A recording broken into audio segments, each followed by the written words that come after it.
I don't usually bathe until then, so. Me too. Alrighty then.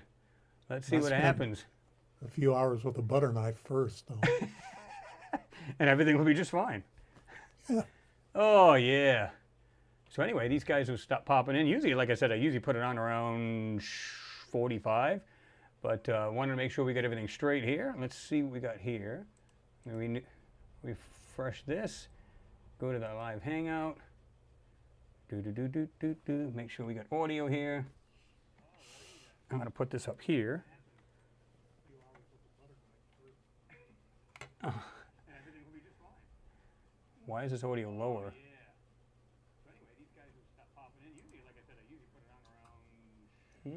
Heck, I got the thing at 50. All right, let's see. I'm surprised it's not louder. Let me see. I mean, it's fine on here. It seems to be working all right. Maybe. Let's see.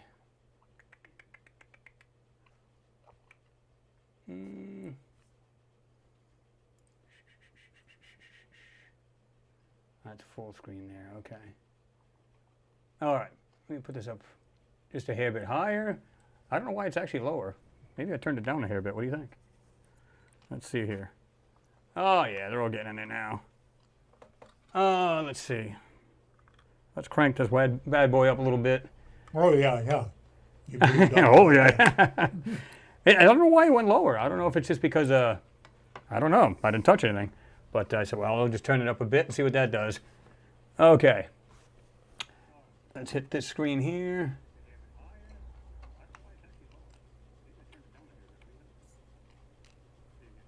Alrighty then. Let's set this over here. What's going on, Dave? Good to see you in there. Hey, here I am, and I'm delighted to be with you. Chris, I mean, good heavens, the things that have been turning up lately have been just phenomenal. And you're doing a yeoman's work, as always. Well, we try. The it's I love the idea that everybody's getting in on this. There's very few channels left, like you and I were talking about earlier, where as far as like, that's a little loud, I just noticed that. Okay, so there's very few channels actually doing these anymore as far as like the anomalies. Now, there are some people, of course, still doing it. And it's very, is it me or is it getting very slim? I mean, what's the deal? It seems to me that everyone's petering out. And I don't know exactly why that might be. I think those who are in it for the clickbait have mined this vein about as far as they're going to go, and they're looking for something else to do. And the people that maintain the false images, you know, like a certain channel called Crucible, Yeah. where they purposely falsify images just to get clickbait. You know, people are tired of that. People are ready to have some with the disclosure and all that. And that's something we can talk about too, because some people say, oh, they didn't disclose anything, but I have some perspectives on that might be interesting. I don't know. But yeah, people are falling by the wayside. And I know with me, I have to not only do my own research, just like you do, and there are very few people who are willing to do that, but I also have to spend a good deal of time online keeping up with what other people have found. And I present their finds as well and credit them, of course, and process the 3D on that, which is no small task. And you know, so I'm kind of see myself as a clearinghouse for what's going on in the genre right now, and it's interesting because some of the long-time people, I won't mention any names, are actually getting better at their finds. Some are not. Some are drifting way off into some realm that I'm really not sure what they're seeing or why they're saying it. Yeah, I was just going to say that.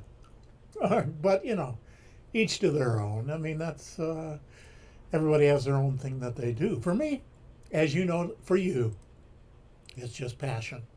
Yeah. It's what I love to do. And you've been at it longer than I. I got started in 2014 and been at it every day since then, Yeah. without exception. And because I'm convinced that by amassing a body of evidence that we're doing, that eventually it'll reach critical mass to where people cannot ignore it any longer and claim to be scientific. Right, right. And because, I'm all about skepticism. That's healthy. But there are too many skeptics who turn cynical. And that's the bad side of skepticism, where everything is automatically ridiculous and look down your nose at it and make some snide remark or troll, instead of just being a healthy question mark and saying, okay, show me what you got. Right. Maybe I agree with it, maybe I don't. Next. But, and you probably have your share of trolls. I have a couple. Oh, yeah. That, do the mandatory thumbs down before they even watch a video, if they watch them. Yeah, That's fine. That's the key word. Who cares? That's the way I look at it. I kind of laugh, to be honest with you. Yeah. I'm going to put this on here. Hold on. I'm doing this right now. And what I'm going to do, okay, put this like this. Now, I know a lot of, even a lot of these, let me do it this way here first. Hold on. That's wrong. Do this. A lot of the people probably right now in the chat section, I'll get it out, I promise, I'll probably already sub to you, but if you're not, folks, check out the channel, and I'm going to put the link to it on the bottom. David does a fine job of this, because it's like when I was younger, you look at that picture and it had the sailboat in it, but you had to look at it kind of weird and cross-eyed. I could never get it. Magic eye. Yeah, I could never get it. But the way you broke it down, and so did Jimmy, he had done a video on this, where it's basically a simple tutorial or training to just, boom, get it right, and you can see the 3D, and it brings more depth to these photos. Not to mention the finds that you find, and other collective people who have done this, who are bringing these things out too, and you're bringing it to the masses as well. So I think anybody who wants to check the channel out, David does an awesome job on, you can see it right there, Mars X3D, does a fantastic job. A lot of good finds, which I enjoy just watching. I'm just like, what has he got new this time? Let me just check what he's got. That's awesome. And like I said, when you do actually do it, because for a while I still couldn't even get that right. And then Jimmy's like, oh no, do it like this. And because again, he's done a tutorial as well as you've showed. And when it's like you literally get your eyes to kind of almost cross all the way, but then you kind of relax them and boom. All of a sudden you get this depth going on. Well, I've lately started to begin doing something a little bit different, and that is I'm putting fusion dots. I put a black framer on the image, and there's a fusion dot over the center of each image. And that makes it very simple for people to just stare at the horizon. Yep. Very gently cross your eyes until those dots come together, then lower your eyes, and all of a sudden, you're looking through the world's largest viewmaster. Right. A 3D window onto the surface of Mars. And since I began doing that, I've had all kinds of comments and people coming on board and saying, oh my gosh, I didn't think it was this easy. This is great. So what I like to tell people is that if you have normal 3D vision, which most of us do, absent eye pathologies, you absolutely can do X3D. Yep. Absolutely. Yep. There are no excuses or problems. There's no eye strain. There are no headaches. It's all like just very slightly different way of using your eyes and getting the same result. And you pretty much simplified that, where it's like so easy to follow lines, like boom, boom. And once you've done it once, maybe twice if you have to, just comes second nature. You just kind of like, you look at it, it's there. Just pops right in. You're like, damn. Muscle memory. Muscle memory. Yep, that's all it is. It's right in. It's like riding a bike. You got it. But yeah, it's when we were talking a little bit earlier today, I knew going into this, Chris, that I was in a niche within a niche. Yep. That first of all, Mars anomalies, vanishingly small number of people who are into that. And of those who are willing to learn X3D and view them in X3D is an even tinier percentage of that. So I knew going in that the numbers were going to be scant. But at this point, the channel has taught over 2,000 people X3D, and the people who know how to do it love it to death. And they're very enthusiastic about it. So I'm encouraged by that, and I think as we begin to discover new technologies for presenting stereographic material online, I'm certainly going to move in that direction. But until, I don't want to buy goggles. I don't want to buy glasses. I Oh, don't come want to on, buy you look great with mirrors. them. Yeah, well, I know, man. Yeah, But that George Clooney thing is hard to avoid, isn't it? it is. Uh, but really, just being able to do it organically, so to speak, with your own two eyes, that's cool. Oh yeah, And you absolutely. get the largest image possible with this technique. So what's to argue with? But anyway, Well, and the other thing is too, a lot of people have told me it's like I have to wait until I get home because they're on a simple iPhone. Nothing's, well, I can't even see that. Yeah. It's a simple iPhone. They go, I want to get home and see it on my 65-inch TV. I'm like, good Lord. Now, mine's a Yeah. 60-inch, and it's more than adequate. But when you watch it on that, you're like actually holy there. moly. Yeah, you're Oh, like yeah. there. That's pretty sweet. I've got one family who call themselves the Cross-Eyed Explorers, and their youngest member is Jimmy Bob, who's 7 years old, and he does X3D like a pro. Mm-hmm. And every time a new video comes out, they've got a 60-inch screen. They make popcorn. They sit down as a family, There you go. and they go to Mars Yeah. in X3D. Yep. And that just tickles me to death, especially Jimmy Bob. He's a very vocal, intelligent little guy, and I'm just That's how really they start, impressed. though, right? Yeah, I mean, think of it. When you and I were 7 years old, if we had say, a ViewMaster of Mars, Oh my God, yeah. actual not even Mars anomalies, but Yeah. Mars, Yeah. pictures from Mars.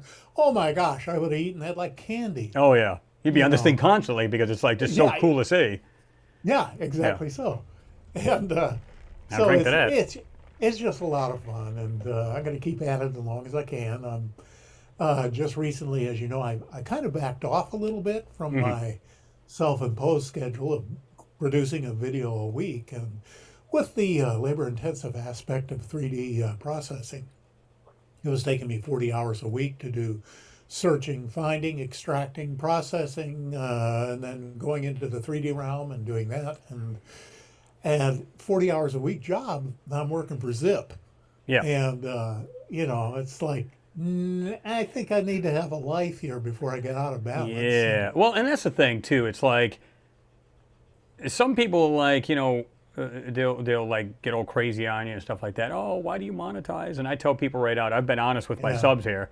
I said, listen, it's nothing, and you would agree with this. It's nothing to spend 4 to 5 hours doing a video. One, you find a picture. Wait a minute, it's good, it's not good. Next, and you go along. You finally find when you say, okay, there's something in here that doesn't look natural. For me, I enhance it, bring it out. Okay, then I'll make a video about it. Of course, you got to narrate it and talk about it. Then take it out of there, edit it, and then once you're done editing, you can have a 30-minute video, and it's like 2-3 hours editing easily. Depending Oh, on yeah. what you want to do to it. And then It's on a top of that, tremendous amount of work. yeah, then the computer's got to put it together, then upload it. And, they think it's a 15-minute job. Why the heck are these guys doing that? It's like, are you serious? You don't realize what all really goes day. into this. And which reminds me, you've been doing a whole collecting, basically you've got a collection of Mars X3D, and you said something about making a book. What's that all about? Yeah, actually, I'm working on my first book, which will be visual. It'll be about 20 images of the very best anomalies that I've found. This is a hardcover book printed on 100-pound stock.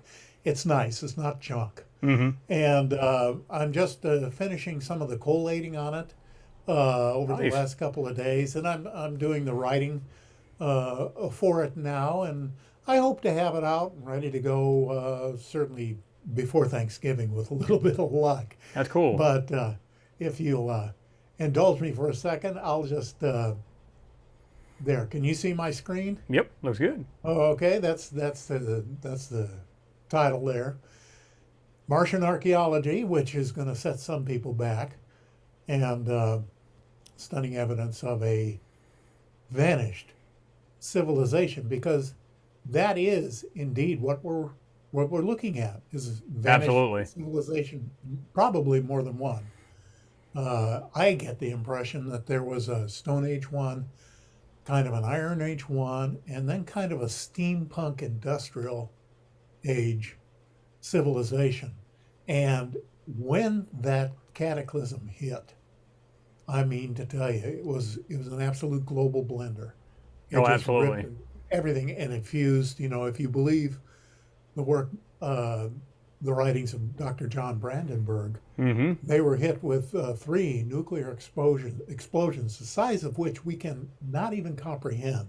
The largest nuclear device they can measure from the blast patterns, Mm-hmm. and it was the size of the Empire State Building, and it was deployed from orbit. Mm-hmm. So it was an extraterrestrial attack using gigantic nuclear weapons, and it just totally blasted away the atmosphere and the oceans. Just decimated the planet. Yeah. Oh man, and there was just nothing left. Nothing left. And there are always survivors of some kind. I think they've gone underground, and there are always some kind of biological forms, be they plant or animal, that somehow get through it. They were in the right place at the right time. Mm. So I think there's indigenous life up there now. I think also that guys maybe like Corey Good are correct, that indeed that we've had a presence on Mars since the 60s, Mm-hmm. and that we have large bases up there, and that we share the planet with a couple different other races. Now that's getting kind of out in the ozone, and I know how crazy that sounds, but when you do the research, the reading to back those claims up, and then you do actually the searching, the thousands of hours of searching that we do on the surface of Mars, you begin to think that maybe that's not so far-fetched. Pretty evident. Yeah. Yeah, and I think you're right. I think, again, I've said this here where, okay, I think when they went to the moon, it was basically a test. One, they want to go up there and they want to grab whatever technology or whatever's on the moon. And I believe that they probably made a moon base up there. But here's the thing. I said, one, they never stopped going to the moon, almost guarantee it. Because if you can build an SR-71 and it's invisible to radar, change the propulsion, you can come and go as you please. Nobody's going to know. Pretty much. But if you've pretty much perfected going to the moon without any issues, who's to stop you from going to Mars? Well, and there's an entire subgenre of believers and whack jobs who I say that with affection because I think I'm considered a whack job by most of my family, who are there are several notable scientists amongst them, and they've disavowed my existence. It's like, oh, poor guy. Yeah, well, that's okay, but some people feel that the Germans actually had the technology with Victor Schomburger, in the 20s and 30s, and that they developed the Haunebu series and then took it from there. And that at the end of World War II, they actually moved everything to Antarctica and to South America, with the main base of operations being Antarctica for their military and technical expertise, and that they've been that they're essentially part of the Dark Fleet now, the Cabal. And I don't know. Hey, maybe it's true, maybe it's not, but there's an awful lot of evidence that But there's possibilities. There's possibilities. Yeah. Strong possibilities. Yeah, for sure. Yeah. And so I don't want to get too woo-woo on everybody here. I like to stay grounded, and people think I'm kind of a curmudgeon, which is cool because I've waited all my life to be a grumpy old man and be a curmudgeon. That's great. Yep. But love it. but I have people submitting me stuff, and I'm backlogged like about 5 weeks now on stuff people are sending me, and quite a bit of it is useless, and quite a bit of the majority of the stuff I see on the Facebook sites is just garbage.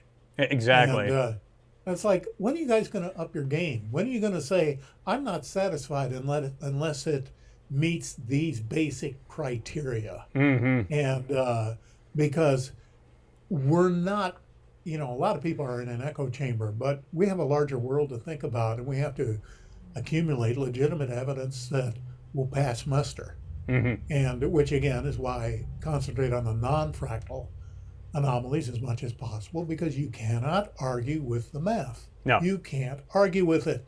Yeah. You can say all day long, I'm not going to look at it, and that's fine, but you can't argue with the math. And I don't know if I've told you this story before. Real quick story. I was down in Glen Rose, Texas, doing some work with my friend Dr. Carl Baugh, who is an ardent creationist. Mm-hmm. And he lives right next door to Dinosaur National Park on Biloxi River, just right by Glen Rose there. And that's where they have all the dinosaur footprints. Oh, okay. In the creek bed. It's really cool. It's a very cool trip to see. But he's been doing excavation there for many years, and he's uncovered a number of things. For example, a 10-year-old girl's little finger, fossilized, that they had analyzed at the university, and it's the real deal. There's bone and skin and nerve tissue all fossilized in there. But more importantly, he's unearthed running dinosaur footprints, very large sauropods running, and with human footprints coterminous inside the print or crossing the print. Yep. And these also are huge footprints on the order of some 18 to 24 inches long. Mm-hmm. And so at one point I was down there, and he and Dr. Willie Dye had uncovered about 20 feet of overburden in this one location near the river, and to get down to the Cretaceous level limestone. Mm-hmm. And had unearthed, again, a whole series of running dinosaur footprints. And they were all running, I believe, from a tsunami, from a flood. But giant human footprints, both inside and across an individual from the dinosaur footprints. And in one case, we found a 24-inch human footprint. Wow. Now, this is with pressure ridges. It's not a carving. This is with pressure ridges around the edge. Mm-hmm. Dermal printing in the toes. And I mean, this is crazy evidence. And so he called one of the professors at the University of Houston, come down and have a look at it. And he said, yes, by all means, I'll come down. And he made the trip down, went out to the site. And Chris, when he got to the site, Dr. Ball led him to the footprint, and he stayed way back, and he turned his back on the whole thing. And Dr. Ball was saying, it's just right over here, doctor. If you'll come over here and see. No, I'm far enough. And that was so that he could go back and legitimately say, I never saw any evidence of this. Imagine that. Because he wouldn't look. It's against his worldview or his whatever. And that hit a big point with me. It's like, I don't care if people don't like me or they think my analyses are garbage or that I'm a boring old git, like one guy said. Oh, God. The old geezer? The old geezer. That's fine. I'm good with every bit of it. Just look at the evidence. Yeah. I tell him, man. You can take me out of the equation. Look at the evidence. Look at the evidence. Forget it. Turn off the video. Turn off the audio, and just look at the evidence. Yeah. It's there. Is there something legitimate here? Yeah. If not, cross it off, move on. No harm done. Simple as that. That's the way I look at it. Yeah, scientific method and all that. But anyway, I'm awfully glad to hear you speaking normally and breathing normally again. Yeah. How about that? You've had a horrible bout with double pneumonia. Good grief. Oh yeah, it's like it's like I guess I'm a lot more fortunate than a lot of people were. We've known many people have had this, anything from COVID to, of course, we don't know. I've always made jokes about, did the actual flu and bad colds, did they take a vacation down to Tahiti? Because you don't hear a word about it. It's just simple COVID. But it's just proactive, and it's kind of like anything else. It's kind of like if you had a leg injury and they decided to go in and do some serious, operating, so on and so forth. You have a choice to go, just sit here until maybe it'll get better, or, you're more proactive in it and you're going to do what you can to either use, a walker, whatever, to help you walk and then get yourself better. You have a choice. you can make it happen faster, or you can make it happen a whole lot longer, and you may never ever recover from it fully. So I said, yeah, I got home, and I don't think I was there one day. The next day I got up, and my daughter had come up from Florida, and then my other two kids were like, hey, I think we're going to clean the house. I went, huh? So I said, well, I already had bought one of those battery-operated, pressure washers. So I said, let me put it together for you. This is the second day I was home, putting everything together. Here you go, have at it. So then I started pacing the floor. And, I got on. They gave me this oxygen machine, and it was funny because they had the tanks too. And you know how like they have the one that has that little one handle, has the tank on it. I said, oh yeah, I'm gonna look like Pepe going down the street. I said, I don't think so. So I think I used that twice. They had the one you plug in the wall, the big one. I used it twice, didn't use it again, and it's still here. They still haven't come and picked it up. I said, please come get your stuff. I no longer need it. Oh, we'll leave that there for a little bit longer. You know what that's from, right? Yeah. They're just milking the insurance company. That's all they're doing. Well, just tell them you're fixing to put it on eBay. Yeah, that's what I'm going to do. I'm just say I can get pretty good money for this, right? So yeah, why not? So yeah, I mean, so yeah, I'm glad that everything's pretty much returned. There's like 1%, like maybe still not there, but as far as everything overall, I'm pretty good. So well, it's good to have you back. And I found out something just the other day, and I might have the numbers wrong on this, so take it with a grain of salt. But there's a plant that generates 800% more oxygen than any plant on Earth. And NASA is even considering growing them on spaceships and stations and bases, which would be nice, because they can replace oxygen at a phenomenal rate, and that's a snake plant. And if you're familiar with that, it's just a kind of a sword-like leaf, a vertical green leaf. They get a foot and a half tall or so, but they just absolutely chug out pure oxygen. Wow. And but they need carbon though, don't they? Well, yeah, but then I just go breathe over them. And, well, that's why they say talk to your plants. And they're not kidding. There's a reason why they tell you that. You can literally go over there and talk to your plant. It's not because they want you to look like an idiot. It's because it literally returns oxygen. It expels it. So. Well, yeah, and along those lines, I've been kind of following David Wilcock with, again, with a grain of salt. My philosophy on everything is eat the meat, spit out the bones. And there's not everything that he says that I agree with, but I've been kind of listening to him, and but he's making a very, very clear and succinct case for us living in literally a conscious universe. Now, we've all heard that, and we've all, it's even a cliche at this point, but that the the plants and everything around us is hooked into us. We're all one consciousness. We're literally one consciousness. And he was talking about the research by Clive Baxter, who did The Secret Life of Plants, and how the plants would scream when he just entertained the thought of burning one of the leaves. And he did a bunch of research subsequent to that absolutely proved beyond a shadow of a doubt that plants are thinking beings. Was that the same guy that did that study where they had, was it a sleeping gas? They put it they put a plant in a like a little aquarium type thing, sealed it up, and put like a sleeping gas or something in it, and the plant literally went to sleep. They could test by the electricity in the plant that it just stopped. It just went to sleep. I'm like, oh my God! So it is absolutely, and they did. They actually burned one of the tests. They actually burned like a leaf of it, and they could actually hear it like a scream through electric impulses.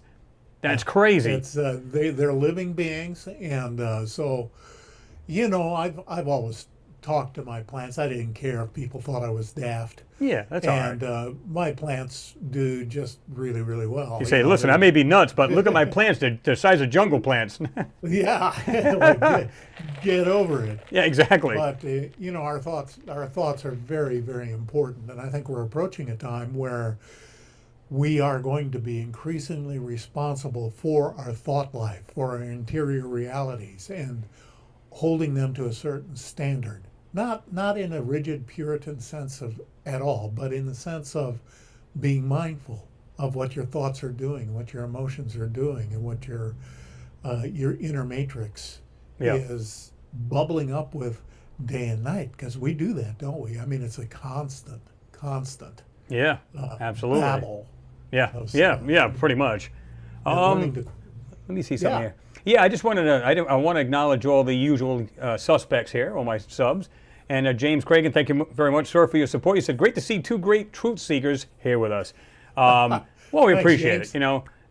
Thank you. Yeah, These subs we here do. are awesome. And I know a lot of them are probably sub to you as well, which is Yeah, awesome.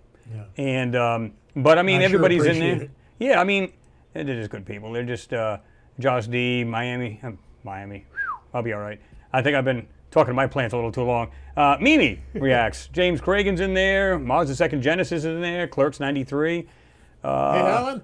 Yeah, they're all in there. If you guys have any questions, we're going to do like a Q&A, so you can ask him, me. It doesn't really matter, both of us. And I got a couple of topics we're going to touch on anyway.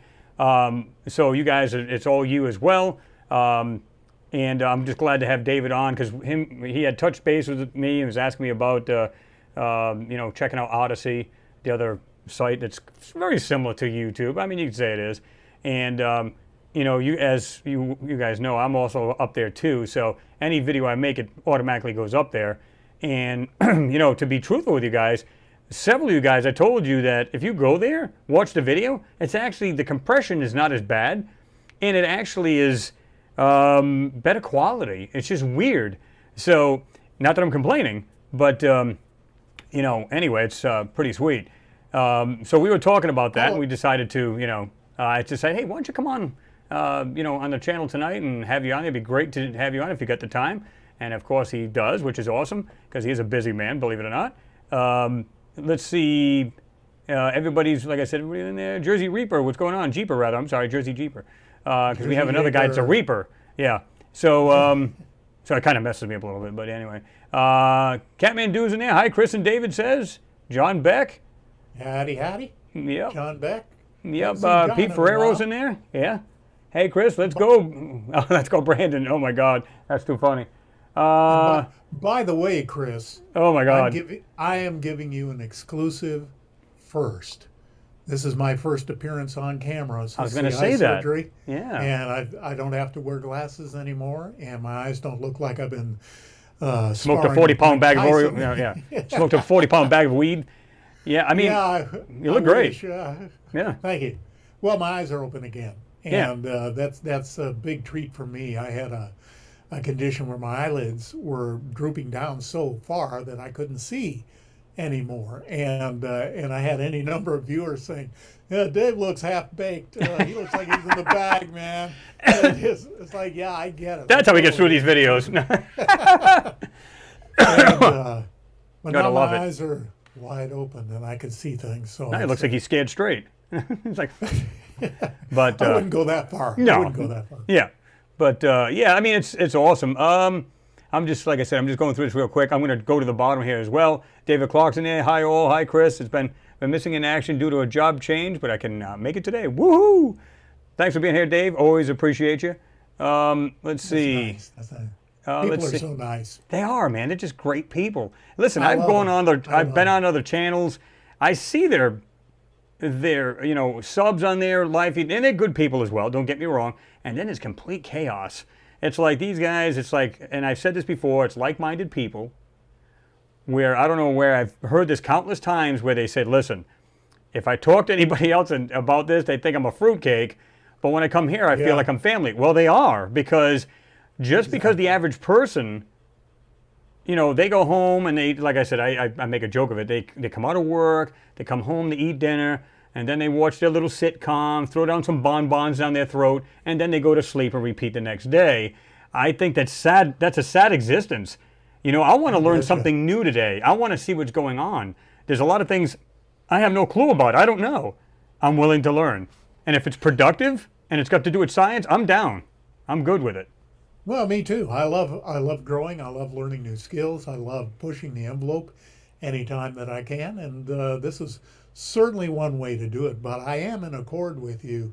There isn't anybody in my family or my wife's family or my wife or anybody else who has the slightest interest in what I do other than to think that I'm completely nuts. Yeah. And Well, either that, and they just kind of look at you, just glazed over, like, what the hell is he talking about? yeah, then they go, yeah, right. How about them Knowles? Yeah. The heck what you're talking about. But Yeah, no, I mean, I've said this before. I said, any one of these folks, I've said this more than once. I said, just ask any of your closest friends or family, it doesn't matter who it is, and ask them, hey, what do you think about the latest photos that came down from Perseverance? Huh? What's that? They don't have a clue. So I'm thankful that a lot of these people, I always say, share these videos. There's a reason. It's not so it can, not so much getting more views, but it's to help people. Maybe they're going, I've always been interested in science, but really never got into that. And then some people are just blown away that they go, really? There's wild things on Mars that shouldn't be there? Let me check that out. I'm just curious. And of course, you'll leave links or, you show the ID to the photo. I always show links to the actual, NASA photo so that people can check this out themselves. And then when they see it for themselves, because they go, maybe this guy's pulling this out of his rear end. I'm just kind of curious. But then they find out, they go, well, it's not enhanced, but I can still see what he's talking about. So it confirms it, Exactly. And I should mention something along those lines, Chris. Alan Walker over at Mars, the Second Genesis, has now done the entire, with his, what I call the, what is it? I'm having a senior moment. Anyway, he developed a process for removing all the obfuscation, all the luminance layers, and all the blurring and copy pasting that NASA does. He's done the entire Perseverance range of images, which he's gradually putting up on his channel, Mars the Second Genesis. And he also has tutorials there for not only how to do this process yourself, which is much like what you do, but how to view X3D as well. So if you're not already familiar with Alan's channel, give him a little love, because Alan does a good job. Fantastic work. Over there. It's a lot of work involved, and to be able to do that, it's kind of like what you do, what I do, and a lot of other folks do. It's one thing to enhance a photo. I try to go a step beyond, not to outdo anybody else, but I'm trying to also show exactly how these space agencies are trying to hide it. Not so much the hidden stuff you're bringing out, but how they're going about trying to deceive you, and how they're doing a pretty darn good job of it, I might add. But it can be seen, it can be done. So I like showing your things that stand out, the actual anomalies that stand out. But what about the stuff they're hiding? That's what I like to bring out. And I got one that's coming up that's pretty much the same one I just had done, but it's everything that's in the foreground this time. Let me ask you this question. And by the way, let me thank Louis Longbeard. Thank you very much, Louis. You said, good evening, Chris and chat. Haven't been around in a while with work getting in the way. Hope all is well. Louis, don't worry about it. Job first, priorities first. But I appreciate you, and I appreciate your support of the channel, brother. Six is in there. What's going on, Six? Daniel Lee's in there. Lord Negatron. That's a new one. Blue Flash is in there. William Johnson. What's going on, guys? And ladies, of course. Don't hit me, ladies. Noodles, what's going on? Good to see you in there, brother. Renee Cruz is in there. Elaine, what's going on? Good to see you in there. David Clark, man, a whole bunch of them in there. The usual suspects are hiding in there as usual. Got a question for you. You've seen plenty, and of course, I want you guys, I want your input as well, because we've talked about this before. Knowing the stuff you've seen in these photos, it's hard to gather scale. Do you believe that these people were small, or do you think they were very large, or our size? Well, I have a definitive answer for that, and it's yes. All of the above. No, I mean, it could be. It could very well be. Well, it could. I think it's entirely possible that you have a range of entity sizes, just as we do here on Earth, from giants down to midgets, pygmy people, and even smaller. Right. So that's not much of a surprise, and given survival circumstances, smaller is often better for a more efficient use of food and water and living space. But that said, I get the impression that the majority of the artifacts that I find were made by people that were approximately our size, 5 to 6.5 feet, maybe a bit taller. But much of the things that I'm seeing are human-sized. And that's what's, Chris, this is so frustrating to me. And maybe I'm wrong about this. I hope someone can prove me wrong. But on Curiosity, the nav cams have metrics because they take the stereo images and they apply the z-axis to it and they do an analysis. And so you can find out distance and sizes of objects, but in very low res pictures, but at least you get some metrics. Well, we know that Perseverance, the Z cams are color 4K stereo cameras. Yep. And we're not getting 4K images back. We're getting the same old crap. Yep. B, since they are stereo, where are the metrics? Where are the metrics? Well, see, this is what I was getting For the at. Z cam. Well, this is what I was getting at. Even though Jimmy had found a way to do this, I think it's way off still, and I'll tell you why. There's several videos I've done where they would claim, in other words, well, I shouldn't say they would claim. Let's picture the Curiosity rover, okay? You can see the top deck of it, and you can actually see a wheel. So you know that the top of that to the mast, when it's fully extended, is about approximately 7 feet. The wheel is 20 inches. Okay, so you're going, okay, 20 inches, my kneecap would probably be just over that, maybe just a little above the top of that wheel. Okay, so you kind of picture yourself standing next to this Curiosity, or the Perseverance is pretty much the same size machine. So Right. now I walk away from that, it's not more than 15 feet away, 20 feet away, and yet why are we seeing what look like structures? Wait a minute, something doesn't make sense. So is it something that appears to be structures? Maybe it's mechanical parts? Is it something else? Because some of them, you can see that they're just like, almost like if you could look at it like an angle into New York City where you see like different size structures and everything else, and you go, wait a minute, okay, these are not compression artifacts. I can tell that right now. So what are we seeing here? And this next video is no different that I'm going to be doing. It's literally looks like they built into the side of this hill, and they don't look very big. They look like if the people were there, and I'm not lying here, 6 inches tops, which is ridiculously retarded because I can't even get my mind wrapped up around that. It's like, is that true? But the video I just did showed that from where the Perseverance was sitting, actually it was a Curiosity on that one, Curiosity was sitting, to one of the peaks in the background was 18.1 miles, 6,200 feet high. Okay, bull.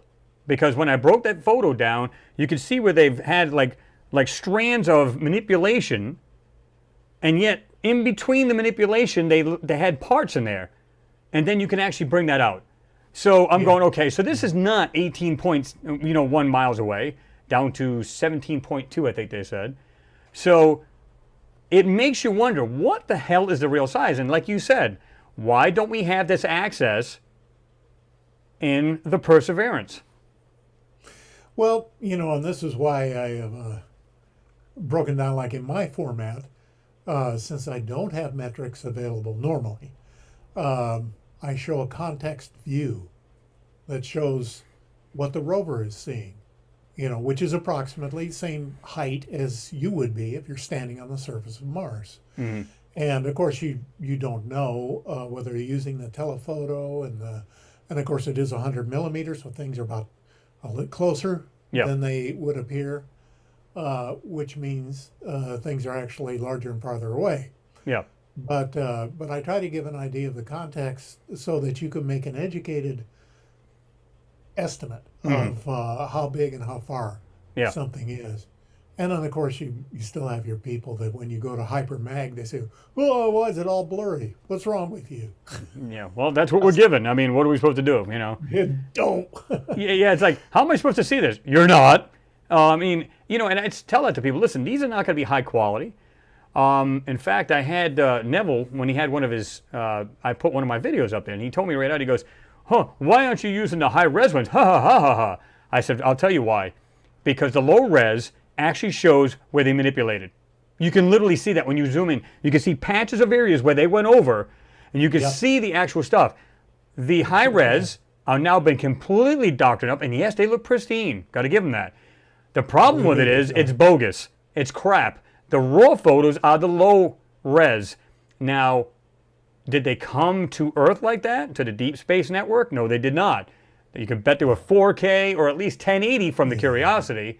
So those are pristine, and of course they probably, bring down the resolution, and then of course they doctor them up, and then they give those particular ones for human consumption, where they've got the pristine photos, and they can see everything with crystal clarity. Now, and he never did reply to me because I said, listen, I'm not going to look at these high definition, as you put it, because everything's been completely wiped. I'm not using them. Sorry. He never answered, because I go, and I like Nev. I think he's a good guy. But when he had said that, I said, I can't do that. I want the low res, which is not always the best way to do it, because you go, well, it's low res, you can pretty much make anything out of that then, right? Well, not really, because if it's really pixelated, you can blur it a little bit, and you can get it to a little bit better. Don't zoom all the way in so it doesn't break apart. There's always so many ways you can do that to still convey what you want without it breaking apart and seeing compression artifacts and pixelation. You don't want to do that. You just bring it way back. And there's ways you can get around that too. So, well, and that's why I think Alan's work is important, because he's taking the Perseverance images from the mass cam, from the Z cam, and they've gotten really good. I believe that they have AI post-processing on these images, and human operators as well, and they obfuscate a lot of stuff. But the thing that they can't hide and can never hide is our non-fractal anomalies. They can make it look like a rock. Sure. They can add things to it, but they can't hide the angles and the curves and the things that indicate non-fractal geometry. And so which is why Dr. Mark Collado developed non-fractal surveillance in the first place back in the 70s for military orbital surveillance. Because even if they took, say, tanks and gun emplacements and put them under netting and that type of thing, well, the non-fractal imaging radar would pick it out and say, look, right there, that's a man-made. Yep. We know all the buildings, all the things, and of course Dr. Carlotta said, okay, well, hey, let's turn this thing on Mars and see what happens. And of course, we all know the answer. Yeah. The place is loaded. Oh, absolutely. Non-fractals. So that's why I concentrate on that. It's not the be all end all. No, definitely not. The work that you're doing is really, really important, because you've figured out so many of their little foibles for making things harder for the person to look at and see and understand. And so what you do is invaluable. And I love your videos, because you're along for the ride. I call it. I always use result. Yeah, I always go like this. I always go, listen, guys. It's kind of like getting a Cracker Jack box. You never know what you're going to find in these. You really don't know. And it's like there's many times where I go, let me just see if there's anything in here, and I'll look and I'll do, just a quick way to see if I can find anything in there. And I go, oh my God, there's something in here. And I never in a million years thought it would come out to that. And like I said, you could tell they're definitely putting an overlay. There's no doubt in my mind, and never has been. Because again, these Rover Z stack, so they'll take like I said, if you got like a rock outcropping, they'll take 4 pictures of that, 4 of them, the same picture, but they'll make sure it's in focus first. That's in the foreground. They'll do it to the midsection as well as the background. And what they'll do is they focus in first, so this way here, when you look at the photo, everything's within focus. Or it's because they can overlay, even if it's not, it may not be completely. Well, it's not going to be solid picture, but it may be like so many percentage of transparency where they can go over it, doctor it up the way they want to, overlay it, take another picture of it with a computer, and then they send it off to us. In the meantime, they got the real photos showing like phenomenal stuff on the surface. So, and there's so many ways that they're doing this. It's just like, but you can find it if you just look. And that's why I tell people, how many people would probably go, hey, check out these photos, and they just kind of go over, oh, those are cool. Yeah, Mars, wow, then next. Hold on, go back. Did you not see that rock, but it looks like a mini I-beam sticking out of it? They don't even bother to look. Well, people don't have that kind of focus or awareness or interest. Most people don't look anyway at anything. Which is why, it's so easy to get away with certain things with certain people using neurolinguistic programming or double-blind moves or things like that. But they can tell how big Kim Kardashian's waist is. They can tell you that. It's sad. geez. You know, It to is me, sad, but to me, I like it that people are starting to become more and more aware. You know, between your work you're doing, what I'm doing, and a lot of other folks are doing, I love the idea that more folks are jumping on this. There's a lot of people have told me. One guy there's actually several people said that. Said, I'm going to be honest with you. I came on your page and I'm thinking, this guy's out to lunch. And then I decided to go by the links that you provided. I put it into Photoshop myself, and I'll be damned if that stuff isn't there. And I said, I've become a believer. I'm done. I believe it now. Yeah. And I go, I'm not, and it's like yourself. You're just presenting it to the people. You're not trying to cram it down their throat. You're saying, this is what it appears to be. Make your own decisions, come to your own conclusions, what you believe this stuff to be. I'm just saying, this is what I think it looks like to me. This looks like a structure or some kind of piece of machinery or whatever it may be. I'm not out to jam it down. I've seen channels where they go, no, this is what it is, and that's it. No. You can't bet in any of that. or worse yet, they Photoshop it until it looks like they want it to look like. There you go. And, how about that new channel that's out, and Joe has actually exposed them. There's like 5, 6 different channels now that there was one that looked like a beer bottle on the surface. And I mean clear as day. And I'm going, come on, guys, listen. Stay away from channels like that. First of all, what you do is I don't care what channel it is, ask them for a link. If they don't have the link, they're bogus. And I've seen plenty of these channels. They're absolute crap. And but they got like X amount of thousands upon thousands of subscribers. I'm going, this is bullshit. I mean, because what they're doing is they're literally trying to put channels like us that are really trying to do the real research here. They're trying to put our channels down and make it look like it's a big joke. Well, that's because they're going for the money and they're going for the lowest common denominator. I like to think that you and I and Alan and various other people are intellectually awake and mindful about what we do and anxious to share it in an acceptable way with other people and just say, have a look. I know I'm not nuts. Maybe you think I am, but I know I'm not. You tell me what you see. But well, let me interrupt for a second. We're in the minority. Yeah, I mean, let me interrupt for a second. And I've said this about Billy as well. When I met you, Billy, Thomas, and a range of other people down in Alabama, it's like these people couldn't be more down to earth if they wanted to. However, David decided to ride down from, what was it? Where were you from originally? Iowa? Or was it? Oh, I came down from, I came down from Iowa. Yeah. Was it a Triumph? No, it was a 82 Goldwing that I had restored and customized. Okay, because I was trying to remember what it was, and I'm saying, let me get this straight. You came down from there. Now, keep in mind, he had some inclement weather. Talk about, just persistence. He said, I'm going down there, and that's it. So, but he couldn't be more down to earth. And now, don't get me wrong, we were only there for like a day, and I think some people stayed overnight, but I had to head back. We hung out. It was a good hang. It was a good hangout, and we just had a great time. I got to know Dave a little bit personally. Great guy, down to earth.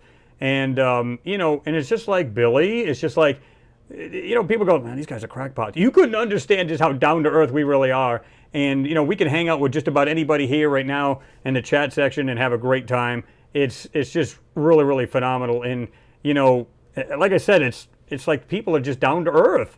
And it's like just something they're just passionate about and they just want to pass it on. That's the reason why I decided to do these videos, because I was already doing this before I started making the videos. And I said, I think this should be shared. I think people should see this. And that's when I started doing it. So, yeah, I'm kind of the same with me. I just, I tried to get people interested in 3D on Facebook for years and years and years. I gave away free anaglyph glasses. Just send me an envelope, I'll send you a pair of glasses. Mm-hmm. And I published everything in what's called LRL, left, right, left. Yep. 3 images by side, and I did them in anaglyph, and I put them on all the sites, and people just could be less interested. Yeah. And I think in the period of 3 or 4 years, I think I've ended up mailing out maybe a half dozen set of free glasses. Mm-hmm. So I thought, it's just not the time. And then when I decided to, do a Facebook page, which has been paused because Facebook is messing with me. Yep. I'm not going to play their game. Yep. But I said, I'm going to do X3D only, because if I do the LRL, Well, you've got all three images there, but they're super small. The Right. parallel view And is that can be a super problem, small. especially if you're on a phone. Yeah, Yeah. and you want detail. You want to see Yeah. what's there. Yeah. And so I said, I just bit the bullet. Said it's going to be X3D or it's going to be nothing. And then I started the channel a couple of years ago, and just said, it's actually. And people gripe at me and say, no, you should do this and you should do that. Well, show Right. me your channel. Show me how. You do it. Exactly. Thank you. I've seen plenty of people go, like you get them trolls that come on the channel and be like, oh, this guy, he just doesn't know what he's talking about. Oh, let me go check out his work. And there's absolutely nothing, not a video on there showing any kind of research at all. And it's sad that it's like that, because if they had researched their own stuff and said, listen, I've looked it over myself and here's my research, I go, guy's done research. So I can understand him doubting, but Sure. if you've never done a shred of it, and then you go on there, they're a gamer. Now, there's nothing wrong with gaming, but then they'll say you have an imagination. It's like, wait a minute, you're literally in a VR in a video game, and I've got imagination. But like I said, I know plenty of people. In fact, my brother-in-law, he games a lot and everything. They're good people. But it's just funny how it's like they're stuck in a video game all the time. But if you come to something serious, oh, this guy's full of crap. Yeah. Seriously? But I don't care. I laugh it off. I mean, I think Yeah. You got to have a thick skin if you're going to do this. Oh, yeah. 'Cause, Yeah. The 80-20 rule is always going to apply. 80% people are going to love you, 20% are going to hate you or don't care. at anything. It doesn't And matter. anything, it doesn't matter what it is. Yep. And the 80-20 rule cuts in, and that's just a priori evidence of going with the flow. But anyway, we getting anybody showing up and giving us anything to work with? Let me see. Wild Mountain Bear, you said, Chris, you are phenomenal, great with the information presentation. I would love to see you go national or major news networks to bring up the knowledge, evidence, and obvious cover-ups. You know what, and I even said this, the best shot of that would be Russia Today. Because they're the only ones that look like, or I've actually seen their channel, where they're the only ones that would cover anything like that. Now, all of a sudden, you're seeing Elizondo on the regular news, you're seeing all these people. What is your thought about these people? I mean, let's be honest here. Disinformation, but here's the thing. We had this much touted disclosure in July, and of course it turned out to be a thud, nothing. But what people don't realize is that the Army, the NSA, and the Navy released a slew of patents, of anti-gravity patents in July. Yep. And this is stuff that's so outdated that they can go ahead and just make it public. They don't care now. It's no longer crap. Actually, I've had patents that I've actually posted on a live feed that go way back. And I'm not just talking about this year. They go way back. Anything anti-gravitics, how they get the fluid on the outside inside the UFO, or this craft. You got this magnetism. I mean, it's crazy. I mean, this has been out for years. So as well as I do, they probably traveled to the Mars and everywhere else. They probably do. And this information that they dumped, these are working patents. Yep. You can build things from these patents, and they work. And there's even the stuff for the TR3, the TR3B in there. Yep. So, people are saying, "Oh, we don't have that. We don't do." It's like, duh. Go read it. It's just right there in black and white. And so, what's interesting to me is David Wilcock is starting a hover car factory based on these patents. He's going to build his own hover car and other things. And he's already bought like 2 warehouses, a factory, a military base and a warehouse. And he's going full steam ahead with this thing because he says they know how to do it now. Well, I mean, if you think about it, they had, of course, they were using regular propellers type thing. Remember back in the day they had a UFO, Air Force had it, where it had like these propellers on it, but it was cool. It was like a miniature UFO, but trying to keep the thing stable. But this goes back to 60s, 70s? I mean, come on. Like I said, with the technology, knowing that the technology that they have, a lot of people don't realize like the SR-71 was built in the 50s. Okay? Yeah. And designed in the 50s for sure. And I can almost guarantee it's probably in the 40s, because you have to come up with a, first of all, think tank.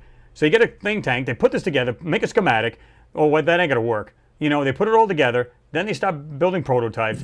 Then there's years of, getting the bugs out of it and everything else.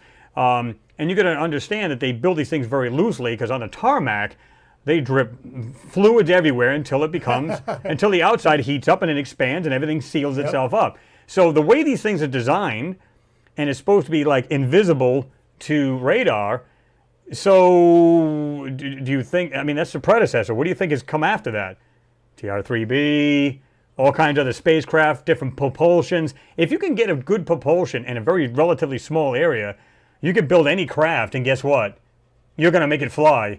So if you got anti-gravitics, it doesn't matter what it is, how big it is. Think about it. No, as crazy as that may sound. You could bring 1,000 people, if you could build a big enough spacecraft, to just bring them to Mars. Not a problem at all. And there's nothing to worry about fuels. Yeah. So it's all powered from the 0 point. Yeah. That's what it comes down to. And so, I think what we're going to see in the near term, rather than the world just going to hell in a handbasket, which it will and is, but I think that in our future, we're going to have a Star Trek future.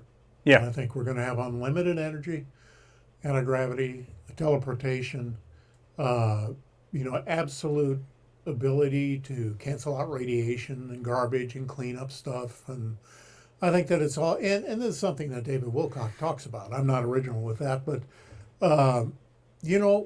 I'd rather look forward to that future than the doom and gloom that so many people are espousing nowadays. Absolutely. Let me see. I'm trying to see if there's anybody's got some questions here. HTOS1AV said, if you visit my YouTube channel, nothing but old family vids pre-2005 by design to keep from being shadow banned. Probably already am. That's the sad part. Whatever happened to free speech? It's gone. It's gone. It's gone. Free speech as we know it, and freedom as we know it. Yeah. And it's like a quick exit. I understand when they say these conspiracies, like, John F. K., 9/11. Yeah. Which 9/11, yeah. But I get that because they can run rampant in all kinds of different ways as far as, no, this is what really happened. No, this is what really happened.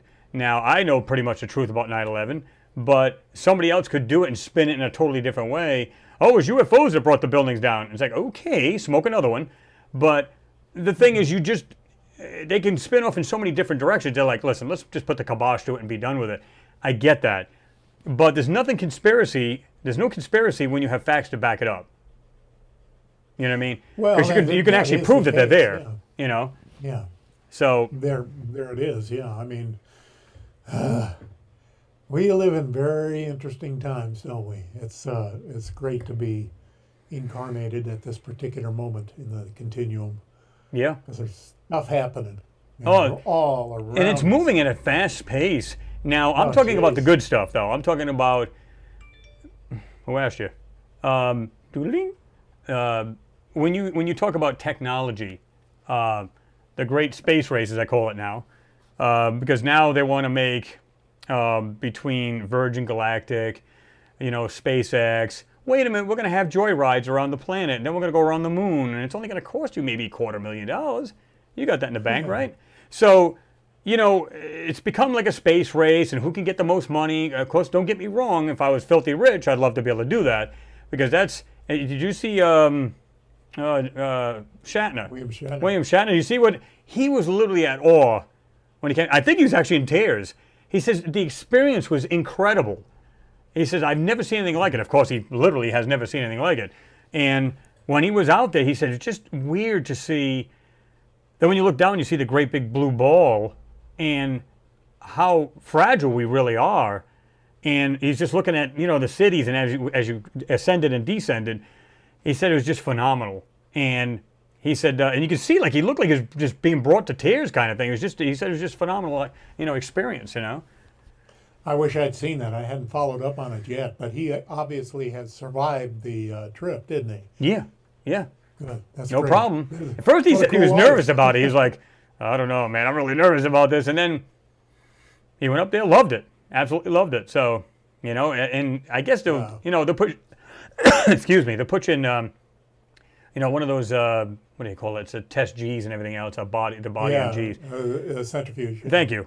And so I guess he went in and he passed the test. So he was fine with that. I guess he didn't blow chunks all over himself. And so he did all right there. And then, of course, he went and loved it. And he was like totally at awe. And it's got to be the coolest feeling. He says, but when you look out, all you see is darkness. Well, you're going to, because you get the reflection of the damn earth right in front of your face. It's almost hard to see anything out there. But, Yeah. you know, it's like the astronauts when they said it was awesome to see the three things when you're going to the moon: the sun, the moon, and earth. He said to see all three of them while you're in the middle of the moon and earth and seeing all three of them, it was just an experience you could never experience unless, of course, you've been there. So that's got to be wild. That's got to be wild as hell. And, of course, we already know that I'm sure they just didn't go up there just to look at rocks and take little core samples and stuff like that, not judging by what I've seen in these photos. They've been there for much, much more than that. And this is the reason why they kept going. And I believe they kept going. They never stopped, even though they claimed they did. I agree with that. I don't particularly agree with that video of Apollo 20 that's on YouTube that's been shown to be false. Yeah. I would love for it to be true, but it's not. Absolutely. But I do believe that we've had a base up there for a long, long time, and that most of the facilities are on the dark side of the moon. Mm-hmm. And although more and more people, with the proliferation of digital cameras, digital telescopes, are catching some astonishing images of craft coming and going on the moon. And of course, Crow 777 was the first one to find those lunar waves that rippled across the surface, which is intensely strange. You know, makes you think, okay, so is that surface a holographic projection? Well, Rather than an actual surface? I don't know. Well, I mean, I don't remember what his name is now. This has been so long ago. Excuse me. Where there's a guy that literally lives next to an airport. And he says that's nothing but jet wash. Because even Crow at the time, I think he lived in Arizona. Correct me if I'm wrong. Now he lives in Northeast. Where he was right next to 2 or 3 airports. What he didn't show you is he shows you at the point where it's actually happening. So you go, or it goes up. The funny thing about it is, the guy showed the very same thing. He said, here comes a jet. It goes by, wait a couple seconds, and there's a ripple effect going down. He says, this guy Crow is like, he's just bullshitting the people. And I said, okay. Now, some people go, oh, no, that's not why. In fact, somebody even mentioned Crow in here, and they said, well, what do you think about that wave and all that? And, you know, I'm 50-50 on the fence about that because it could very easily have been made by a jet wash, and I believe that's what it was. Now, and then he went off the deep end as far as saying, well, you know, now it's a hologram. The moon's not real. It's like, look, you can actually see through it. No, you can't. I mean, if you're almost at the Terminator and it's a bright star, they said, listen, look, you can see it right through it. It's the way the camera's taking the photo, man. It's just, it looks that way. It's not the, it's like when they landed on Apollo 11, when they first come off the ladder, you could almost see through that astronaut. Does it mean he was a hologram? Oh, no. So, come on. It was real low. Yeah. Well, I know that, you know, I was of the same opinion that this is probably a natural phenomenon that's explaining this. But then there was if I remember correctly, a guy in Australia, an astronomer, who also photographed or videoed a lunar wave. Yeah, but he was good friends with him, too. And I've talked to him about it, too. Okay. I'm not aware of that. And he goes into this, well, you don't understand, because I put it on my other channel saying that the lunar wave was kind of BS. He says, well, you don't understand. He says, I've done it myself, and I've recorded it. I said, I'll tell you what I'll do for you. Even though you got a different time, because you guys are in 2 different areas, how about you do this?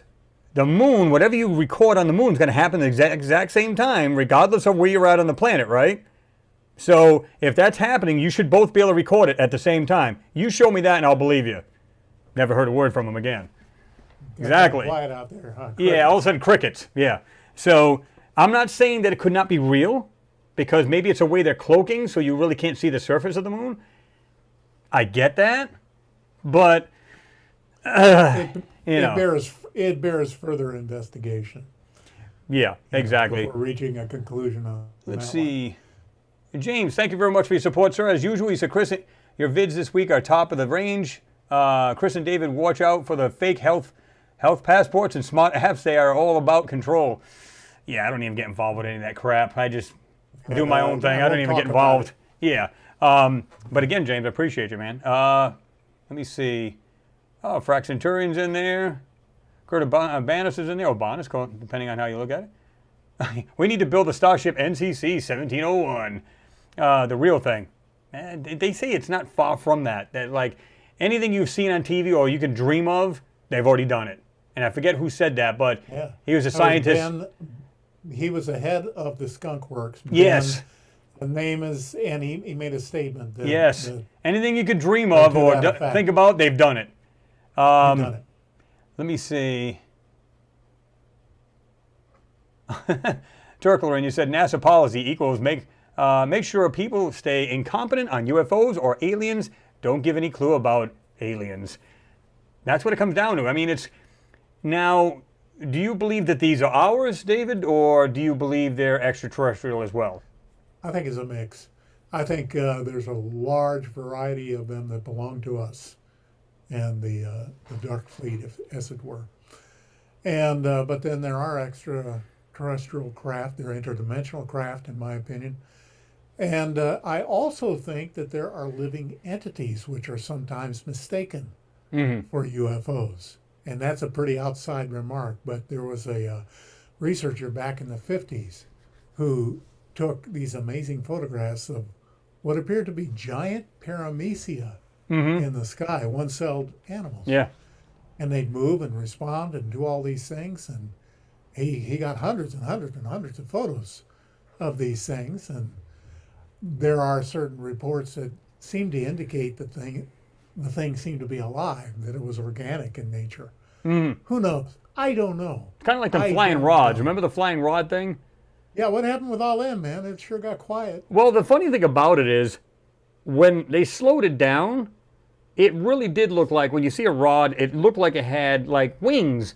Like they were literally fluttering, and there was like two in the front, two in the back. And I'm going, that is weird. And these things were literally just travel, and it's like, are they insects? But they got the frame, they slowed it down so much, you could literally see it going, and you can see the wings actually doing this. I'm going, are they flying so fast? Which I don't know how an insect can do that. I mean, obviously if it goes right by the lens, that's fast. But they're literally seeing these things. One of them was going down into a cave. Remember the guy that was actually skydiving in the cave? I remember that. And you could see like one of these things going down ahead of him. I'm going, okay, was that rod next to this man and accelerating by him? Or was it still in front of the camera lens? You can't tell. So that would make sense if it's right in front. It's like a split. I mean, it's not even a split. It's so quick, it's just not even funny. It's just a blur. But I don't know. I looked at that and I said, I don't know what to make of that. But I don't know. Jose Escamilla. Escamilla. His film on rods is really good if you go on Vimeo. Yes. He really did a great job on that. And I was so sad when he passed away. Cause you and me both. He had some wonderful projects that he was working on. Yes. And sadly, those I don't think are going to come to fruition.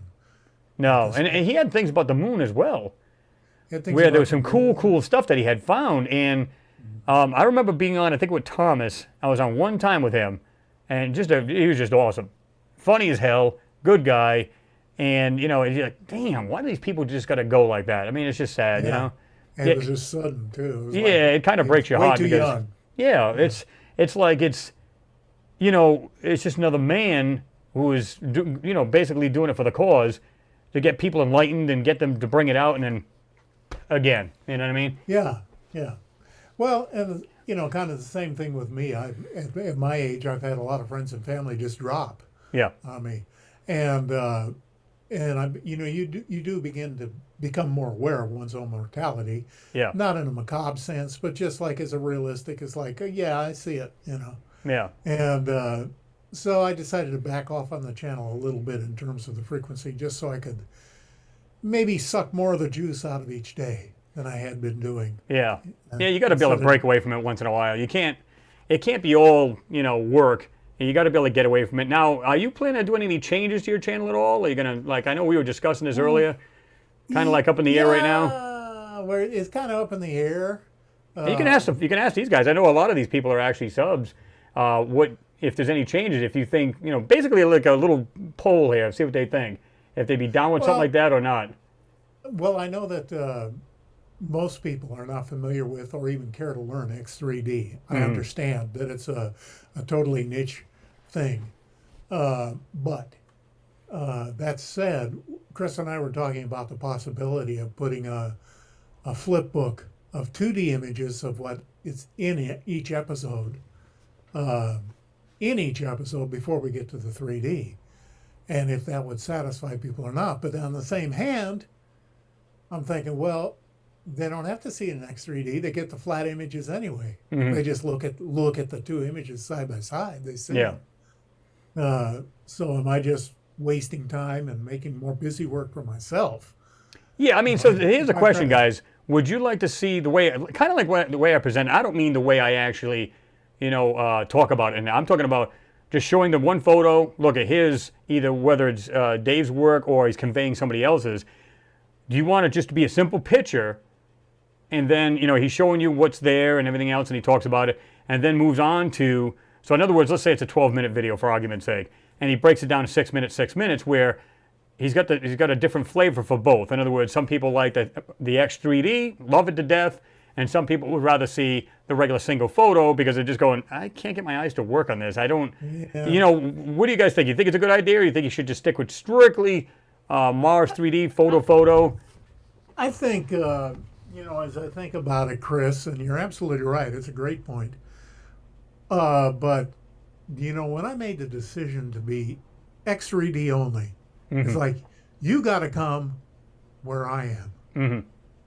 You got to learn this. That's your price of admission. Learn this simple technique, and you're in like Flint. And part of me is feeling like if I start throwing out a 2D section that is kind of pandering and going back on my own commitment to the X3D. So I still got to chew it over. It's worth thinking about. Well, it's kind of like me. I may try it, you know. It's like I started with the Mars anomalies, and I thought about it. I said, but what happens if I don't want to just cover just Mars? That's where the and beyond came in. So I was just like, well, I want to be able to do a different flavor at times. And that's just me. I'm just saying, from speaking for myself, where I decided to give people more because, and it wasn't just about the people so much as it was to, I want to expand because there's other things to see, like on these other moons, other space news, whatever it may be, so on and so forth. But it's still primarily Mars anomalies. It's still basically what's on there. But this is the reason why I started with the lunar anomalies and beyond, so I could do our moon and maybe other moons as well, provided they actually give you real photos and not CGI garbage. And then I just opened one as Antarctica, where, you know, so it's Hidden Secrets is the name of the channel, where it's nothing but that. So, you know, and I've been working alongside with Julia Gali, where she's actually pretty much getting all this information, and then I'm just, you know, breaking it down and conveying it, you know, and putting it on that channel. So I believe there's a lot that we both know, and other people, of course, and so I decided to kind of expand that a little bit where, Good for you. where I can, you know, more people would get more information. That's pretty much that's it. I think it's a great idea if you did it like that, but you're right about what you're saying about, you start off as Mars X3D. Now, should you continue on doing that? Absolutely. I don't think, you know, you shouldn't change that. But I mean, to me, I just said, yeah, we were kicking this idea around, guys. And this was on the phone earlier, where we were going, I said, maybe it may not be a bad idea. Maybe for the people who are going, I'm really not into the 3D, man. I don't know. And so I'm just going to skip the channel, which sucks because they're losing out on a really, really good channel. And I think they can learn a lot from it. But some people just go, I'm just not into the 3D thing. So that's why I was saying to him, maybe you could do that, maybe you couldn't. Just throwing a suggestion. And, you know, I mean, and of course it's totally up to you. It's your channel.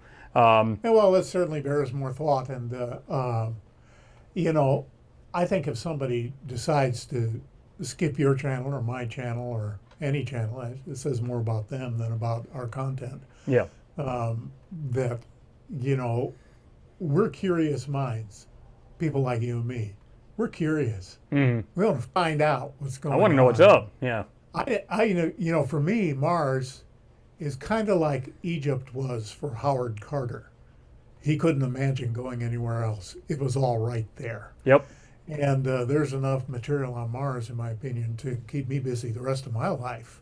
Oh yeah. And so I want to kind of hang with that. But you've probably seen where I salt in things from Vesta and from the moon and from various other probes that have gone out there. I used to pull some things from Misha Drezhik's Star Archives until they shut him down. And had some wonderful anomalies in there. But yeah, I think it's probably going to be Mars for the foreseeable future for me. But Godspeed. In fact, I need to come up to speed on your Antarctica channel. There's some really cool stuff there. I mean, in a million years, I never thought. Now, don't get me wrong. There's military there. We already know that. This is a given. The one and I forgot which one it was. It's like Operation Paperclip. Only that wasn't it. Where it shows back in the 40s and 50s, they were building an army base just below the surface of Antarctica, where they could stay out of the elements because it gets really windy, very cold. And of course, once you bury yourself, you can get down to like 55 degrees constant kind of thing. But they actually had like a small nuclear generator to power the whole facility. And you can go down into a ramp, you put all of the equipment in, like the snowcats and all of these machinery and everything else, put it all underground. It showed these people, just one guy was just sitting there reading a book. It looked like he was in a regular apartment, for crying out loud. So they had it laid out in this cool little base. I'm going, okay, I get the idea of the military bases, and they're making sure people just don't run rampant there, meaning I'm going to claim this area. But why do you need to be there? Just all you have to do is say, it's a given, it's an agreement, stay off the the continent and be done with it. But they're not doing that. So, and when you see these people taking these archaeologists and stuff like that, doing core samples, that makes sense to me. You want to see when the last ice age was, so on and so forth. And one thing I showed these guys was that there was a man and a woman. I don't know if they were a husband and wife, but they were archaeologists, geologists, and all this other stuff. But I think they were more geologists than anything. But they go there, they take a core sample, they show this thing, and you can see ice, snow, ice, and then it gets down to like a harder rock type thing. All of a sudden, organics. And I mean a whole layer of organics. And then it was basically soil. So they're saying, I guess it was like 12 to 16,000 years ago when they had the last ice age. And it was lush, just like the Amazon jungle. So why is it hard to believe that there could be a civilization there, whether it's us or somebody else that had come to this planet thousands and thousands of years ago? And when you look at one of these pictures, you can see structures everywhere. It's everywhere. It's amazing. Yeah. It's just cool to see. That pyramidal mountain that they found down there, I mean, they all maintain, well, that's a mountain. It's not a pyramid.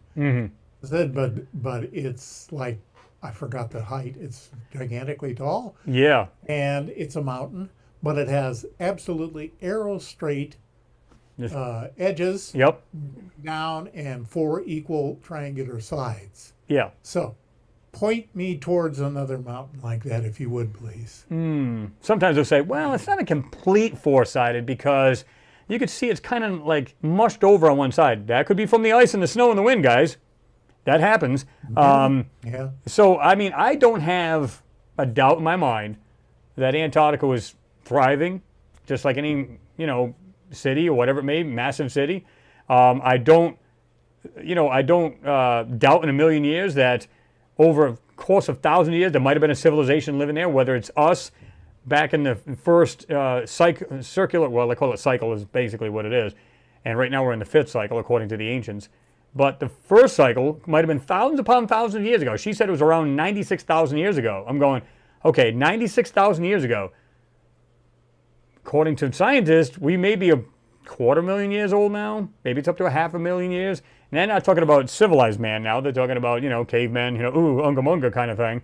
So, okay. So how do these people, if it was 96,000 years ago, build such a thing?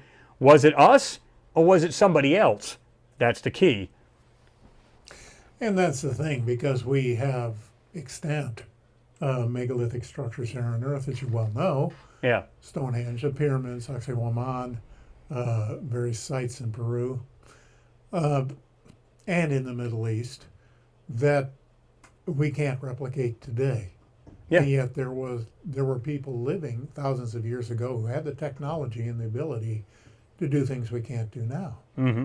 And so, it just seems to me, for example, you look at Egypt, ancient Egypt, which had a 3,000 year history. Mm-hmm.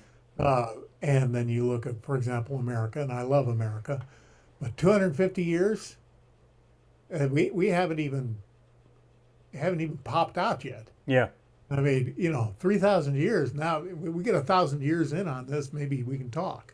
Yeah. Rome made it 1,000 years, right? Yeah. And, Exactly. And so, well, they were doing something right, even though they were crazy people. In my opinion. A little off it, but yeah. But yeah, a little off.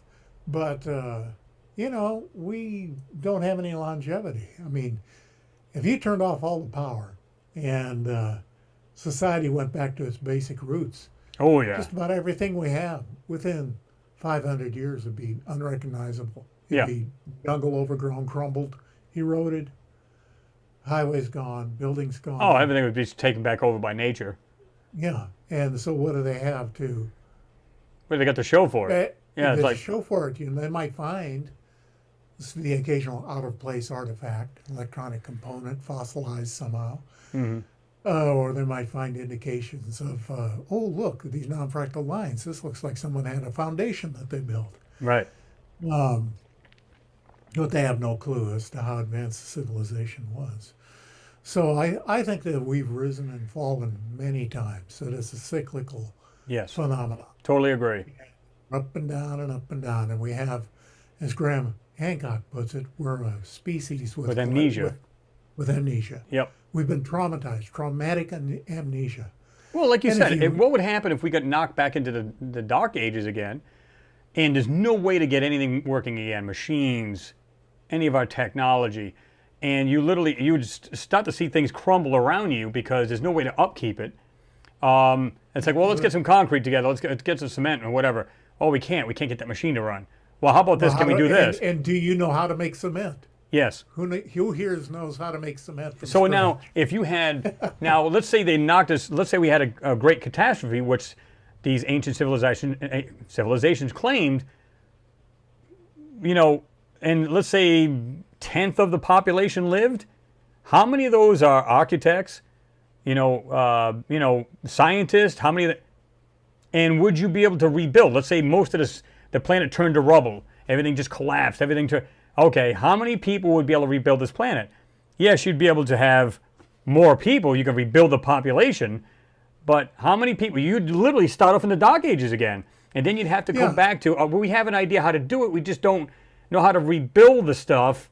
So we'll slowly get back. Millions of years later, or thousands upon thousands of years, you finally figure it out and you start up again. Well, wait a minute, another catastrophe. And then it drops to flooding, fire. They said, flooding, fire, and there was another one. There's like 2 others. So maybe from the sky, like a meteor or whatever it may be.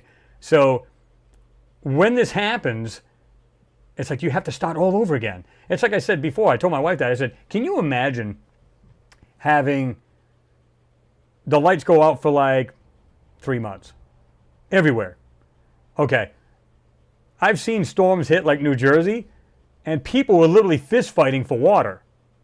I mean, they were punching each other's face right in. That's just 1 week. 3 months. Just give it 3 months. It would be pure pandemonium. It would be, we'd be back in jungle times. That's a fact. And I'm not a doom and gloom guy. No. But I think it's prudent, especially as guys, we're kind of hardwired to be protectors and providers. I think it's prudent to have a sufficient amount of storable food on hand, and water, and a way to get water, and a way to handle waste, and a way to do all the basic things that we take for granted now. Because without power, you better have something figured out.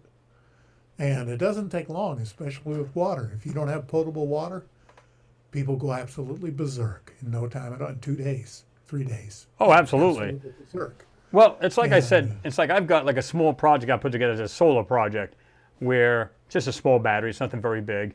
And I don't care if the power went out for a year, I'd still be able to power my phones. But then you go, wait a minute. But if you're knocked back in the dark ages, no cell sites are going to work. No infrastructure as far as phones is going to work. But However, you can use walkie-talkies. I can charge them on that. So I can Yep. still have communication, and these are good for about 5 miles, and I've tested them already. They're good for a good 5 miles. So I could be out somewhere trying to either get food or we're doing things, we need to communicate. You know, now if it's just out for like a week and, you know, maybe it's a massive ice storm and nobody can get through, you know, if everybody's phones die, unless of course you got a generator or whatever, I can still plug in our phones. I've done it overnight, both of our phones. Thing didn't even make a dent in the battery. So, you know, Awesome. and as long as you got daylight, you don't even need sunlight. It'll slowly charge that battery up because I have about 135 watts that puts back into that battery. Of course, it's got the controller and all that good stuff. But it's just a small project I threw together, and it's nice to be able to have. You just don't know. You know, Yeah, she charges her because phone at night. It's from the sun. Well, you know, at the point where you need it, it'll be worth its weight in gold, Yeah. literally. Yeah, pretty much. And, And that's why a as lot of our people should have a home. backup plan. you bet. But, you know, we kind of live in a digital age where people are just, they live moment to moment into the next video, the next Netflix, the next whatever is on their phone. And, Yeah, until finally when and- it and stops. I get it. I get it. I mean, you know, people are just people. You're not going to change them. No. But I don't know that people are ready to go non-linear. You know, we're accustomed to be able to walk into a room and flip on a light switch Yep. without even thinking. Yep. Walk in the bathroom, turn on the faucet, and have water. Yep. But you know, so we have this linear reality where things remain the same from over a period of time each day, and then into the next day, and into the next, and we're all very, very comfortable with our linear reality. But When that changes, non-linearity, Yeah. that's it's the listen. norm. Think about this, and If you- like you said, you're not about doom and gloom, but it's about is it possible, and how would you react to that? Because like I told her, pure pandemonium. You couldn't get gas. You couldn't get groceries. So you know, oh, holy hell would break loose. People would be robbing the stores, killing each other off. It'd be absolutely psychotic. And I've told her, I said, listen, you know, there's many ways you can get away with it. You can get water, you know, if it rains, you can get, you know, from, you know, in a bucket and stuff like that. You can fill up your toilet, you can flush it if you need to. You can use it, you can use filters, which I have. You can pour it into there. You can basically take swamp water and it's completely drinkable. There's all kinds of things you can do to ensure that you don't die pretty much. But now when it comes to food, yeah, it's anybody's, like, everybody's fair game. And that's the problem. But, you know, people just think, it can never happen. Now, here's a story I thought when I was younger, when I was 84. It was back in 84. Not when I was 84, because I actually went backwards in time, yeah. But I had this, back in the day when boom boxes were big. My buddy had one. His name was Carlos. And he had this big JVC radio. I'm thinking, yeah, I'm walking down. Got the strap on where I got holding the radio, pumping out some tunes. 2 people jumped me for it. Yep. Boom. They take it. All I feel is this push from my back and a pull on the radio. So I ran after these guys. At first I'm going, there's no way this could have just happened to me. There's no way. Then the other part of me said, hey, dummy, go after him. So ran after him. The guy takes out a knife and said, bring on the knife. Let's do this. So, you know, I had taken martial arts at the time. I was, you know, 5 animal style kung fu, all the stuff. So I was like, okay. It was funny because the guy says, no, man, this is my box. So the other guy that was with him, he was trying to push me away, but he's more doing this, like looking out for the cops. Well, eventually they stopped these guys. I got the boombox right here in my closet. But in a million years, you never thought that would happen to you. Like, you're kind of like blown away, like, did this just happen? And then you go, oh, no, this is not going to happen. Like Axl Rose says, you can have anything you want, but you better not take it from me. Jungle, welcome to the jungle. So, Yeah, and then it'll get down to that oh, God. type of thing pretty quick. It's a hypothetical, but, you know, people go, that would never happen. Are you sure about that? I don't know. It's good to be prudent. Yeah. You know, you don't have to go overboard. You No, don't have to no, become of course a not. survivalist. You don't have to join a militia. You don't have to, No? you know, do any of that stuff. No, I'm sorry. I was Darn. thinking. I was hoping. And, but you know, a little appropriate preparation is not a bad idea. Yeah, and I'm talking about minimal stuff, meaning most of the time you're going to have a power outage. You know, like if you're in the Northeast, you know, you get a nor'easter. It'll throw your electricity off for maybe a day. If you live out in the country, maybe a few days. you know, of course, you probably have a generator, some flashlights, whatever you got. Like I have battery backups here. And in fact, the last time we were on, we had storms out here and the power went out. Computers were still running. Everything was still on. Now, I made a mistake. I had the modem, because I got this little modem, oh, I'm sorry, router, and then it goes into the other room. Well, I didn't have this plugged into the battery backup, so the internet part of it died, but everything, computers were still on. So as soon as the power came back in, it resumed the video, the live feed, and I was back running, and it went off 3 times. I said, guys, I'm still on. Huh. So everything's still running, even my internet and everything, battery backup. I've got, you know, in every room pretty much, so blink of an eye, it changes over. You never even know the power went out. So you look above you, and this light here went off. I was like, well, that's not good. Power just went out, guys. It was thundering up a storm. You can hear it. It's setting off the microphone. You can see it. Freaking house was shaking. I'm like, oh, yeah. So it was actually pretty funny, but you just don't know. And I tell people, just prepare. Don't get all scared and nervous and jerky about it. Just have things where you can, if you need it. That's all. You know. Yeah, I've got the largest commercial freezer chest I could get in the basement, filled to the top with Hostess ding dongs. There you go. There you go. Yeah, so I'm good. You don't have to worry about the Twinkies. Good. Those would be all right. No, we don't do Twinkies. You Oh, know, but they we're could go not through a crazy. nuclear holocaust. Why not? Well, who knows? Remember that they said either roaches and friggin' Twinkies. They said they can make it through a nuclear holocaust, and I don't think they're lying. That's the sad part. No, they're not. Last time I checked, the shelf life on a Twinkie, I believe, is 18 years. Damn. And people are eating this garbage. I'm going, what does that do to your body? But let me give a couple shout outs. James Cragen, thank you very much, sir, for your support. You said, Chris, just like me, you and many more us here tonight. David also does not believe that they didn't stop going up. Going by his comments tonight, you know. So we're talking about going to the moon. So thank you, James. I appreciate you. And I have, I think, 2 others jumped in there as well. Let me see. I just want to, and again, if we got any questions, we'll try to get back to those. And they disappeared on me. I think it was Miss Heard, and I believe Frank Centurion also, you know, supported the channel. Thank you very much as always. And I think it was Frack said, "This is for you, Miss Heard." And so he made a donation. Yeah, it was just great. But thank you very much, folks. I do appreciate you. David Vaught, you said control is necessary. Says Klingon commanders.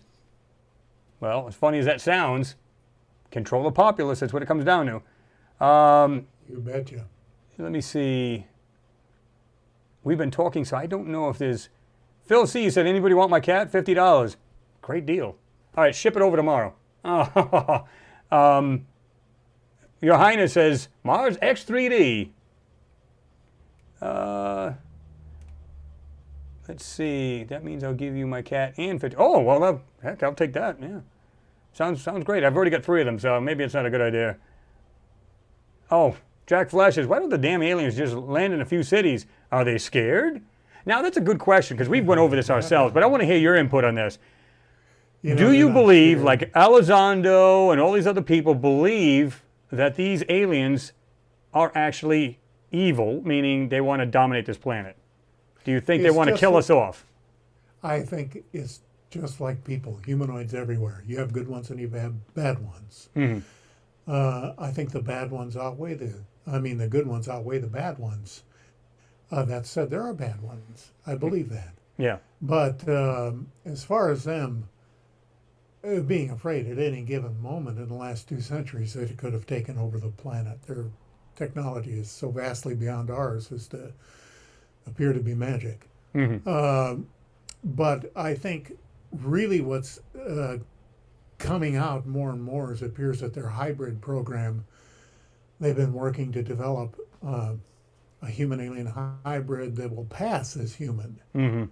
but retain the alien characteristics of intellect and psi abilities and that type of thing. There's some pretty compelling research out there that talks to this. Not wacko books, Right. but actual, you know, Real stuff, yeah. Real stuff research, by peer-reviewed or whatever. Real research fellows and doctors exactly. and such. And so they don't care. Have you noticed, for example, all of the daylight and city UFOs videos that are showing up, they come right on down in the middle of the day or in a neighborhood, or they'll send a probe down to 4 feet above the ground in the neighborhood and look at cars, Yeah. or some such thing. And people are filming with their cell phone. It's like, they totally don't care.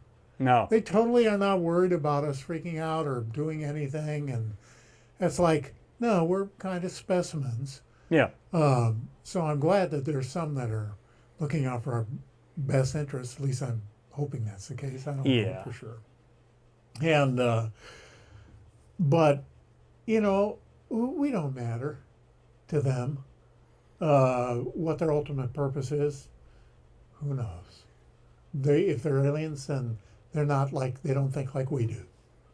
And their whole cultural and evolutionary context is different than ours.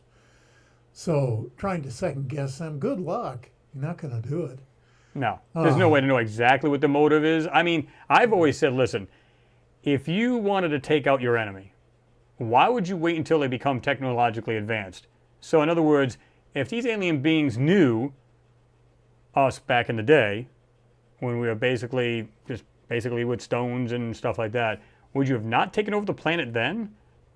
So I don't believe when I hear this hype about, ooh, they're in our airspace, they're dangerous. Listen, you know, if they really wanted to take over, your little missiles and your little garbage stuff is not going to mean shit to them. They're just going to go, oh, look how cute, they got a little plane. Poof, it's gone. It's, you know, they look at it, if they could travel like, and they're just up and down, and your technology means squat. So if they really wanted to take us out, that would have happened a long time ago. Come on.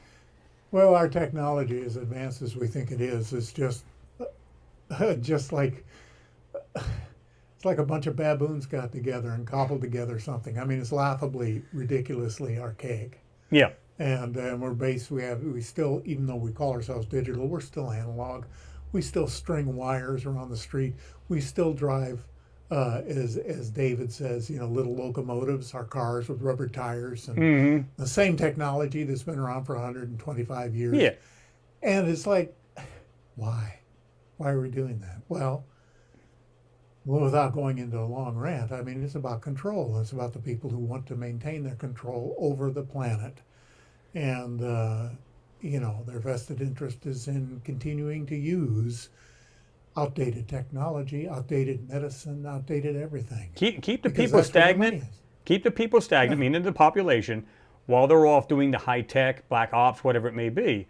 That's what I think is going on. I mean, how are you still using the same rocket engine you've been using for how many years? The Atlas V? Are you serious? Rockets? Yes. Rockets? That's like ancient China 600 years ago. Yeah. What's going on? Gunpowder. It's like, that's as far as we've gotten? And you know it's much better than that. You know there is. And the fact that they said, well, now we got this new, you know, Space Force. It's not new. It's like I've been telling these guys. It's not new. We've had the Star Wars project back in the 80s, and I think they just repackaged it, and that's pretty much it. And they've probably been updating it every so many years. And they're saying, well, you know, we're just keeping an eye on, you know, what's going on so we, you know, they can keep an eye on the planet. Well, wait a minute. So if you're talking about enemy countries, you've been doing that for years, long prior to that. So, and we're talking about in the 50s. So don't come off of that. Gee, it's just a surveillance of the planet and, yeah, whatever. And maybe much more than that between, you know, simple things like, you know, foreign bodies may fly into Earth, you know, meteor, whatever it may be. That I understand, I get. But is it much more than that? Is there maybe other alien civilizations that are just thinking maybe they'll come here and we have to have a way to protect ourselves? Well, yeah, and I think that if you do any of the reading and viewing of the various materials out there by Corey Goode or David Wilcock or what's the other guy's name? I'm losing it in a minute. He was Special Forces. He did anatomy work, autopsy work. I think I know who you're talking about. I just can't place his name. Emery Smith. Emery Smith. And people like that. And again, here's the philosophy. Eat the meat, spit out the bones. Yep. Okay. And make up your own mind about it. Or just do your own research to boot. That's all. Well, that's the thing. You know, like drill down, do your due research and see what's out there. Yeah. And form your own cogent opinion based on what you can reasonably surmise to be the truth. Yeah. And, you know, what's wrong with that? Isn't that what we're all supposed to do? And so, you know, you listen to them and, well, we've been active for 50 plus years, 60 years. in space, and we've been dealing with the Solar Warden program, where we've been dealing with negative entities and positive entities, and bases and territorial disputes on the different planets and moons, and yada yada yada yada yada. International slave trade, interplanetary slave trade, and that's not so far fetched for this reason, because really, when you boil it down, Chris, all we are free range slaves. That's all What it comes down to. we have a certain amount of free will, a certain amount of freedom, but try not paying your taxes for a couple of years. You basically have this much freedom. Yeah. Well, I wouldn't say zero, because other countries, like, they got dictatorships and all this other stuff. I mean, they're really, really anal about their laws. So I kind of get that. You can't just say F the president over in some of these countries, because you'll disappear or just be shot on the site, whichever comes first. But you have certain freedoms, but you're never completely free. Unless you live out somewhere in the wilderness. And that's the thing, they've created the debt structure and the credit structure so that we toil our entire lives paying off our debt at jobs most of us don't like, and are happy to get whatever moments we can get at home with our families or by ourselves or whatever. And that's our life. Yep. We're free-range slaves. We're enslaved to all these different systems. And I don't believe that the human spirit was created for that purpose. And so I think there'll be some changes. Oh, absolutely. Coming down the pike in the relatively near future, and good ones, not bad ones. And let's see. Six says, I gotta go, gang. Take it easy, everyone. Stay healthy, stay strong in your faiths. Peace, truth, and love to you all. I don't know if he's already disappeared, but Six, good having you in there, brother. And you have a good weekend there, right? Let me see. Great for All says the moon is already private property. It says we don't own it. I think what they're trying to do, like anything else, right? They basically say, when we put the American flag down, this is basically our area, kind of thing. Now, if it's not, it makes you wonder. Like China's going, obviously we've gone, so on and so forth. Other countries will be going. So India, yeah, exactly. India. Yeah. So when you stop and think about it, you go, okay, so how does this work? There's things up there that should not be, meaning it's not natural, it's not lunar, rocks, whatever. So do they say, this is my area, so therefore this is all my stuff, and this is your area, so therefore it's all your stuff? And at what point, and I'm hoping this happens, at what point does one of them become disgruntled with the other country, say, well, F them, they've got X amount, and they know about this all along. But then they go, same old story, different planet. Yeah. So, or is it like, if they say, well, if we say something, we're going to bag ourselves because we're up there too, and we also see this stuff. So, so they claim stake to some of these areas as opposed to, everybody stay off the planet, or off the moon rather. So to me, I think they've been going for years, like I said before. I don't think they've ever stopped. And like I said, going to the moon was a huge test to say, listen, guys, we can go to the moon. We've been there many a times. Let's skip over to Mars. And this is the reason why you're hearing stories about how maybe we've already been there for a long time, maybe back in the 60s. And I don't know. I'm kind of on the fence about that. I'm not saying it's impossible, because clearly it is. But, do you think they've actually done that? Or do you think it's a little not quite there yet where they can do it? No, I suspect it's true for this reason. I know from my research and also from my dad, who was involved in classified projects with the government as a design engineer. Back in the 50s, we had electrogravitic technology. Mm-hmm. We already had it. We had. They were messing with that in the 40s. Yeah. Yeah, and so this, from the Roswell crash and from other crashes in the 30s, late 30s, and other crashes around the Kecksburg, and there are different places we've back engineered. But we had the electrogravitic technology in the 50s, and obviously they're not going to wait around to see if we can build our own stuff. They're going to jump right on it. And so, yeah, I think it's entirely possible that we've been a spacefaring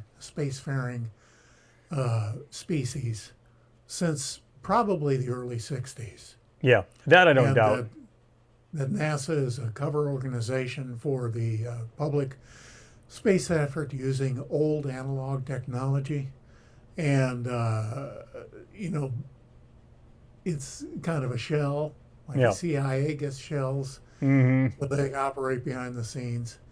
And it's all, you know, it all sounds very cloak and dagger. And to me, it's just all very tiresome. It's like, come on, people. Yeah, it's like they're just Grow up spoon where feeding you- garbage to people. Yeah, it's just like, just let's get on with it, you know. Instead of showing us this crap that they're putting on their servers, give us the 4K unredacted images that you have, the high-res images, and let's see what's there. We know there's technology. We know there are structures. Yeah. We know there are roads.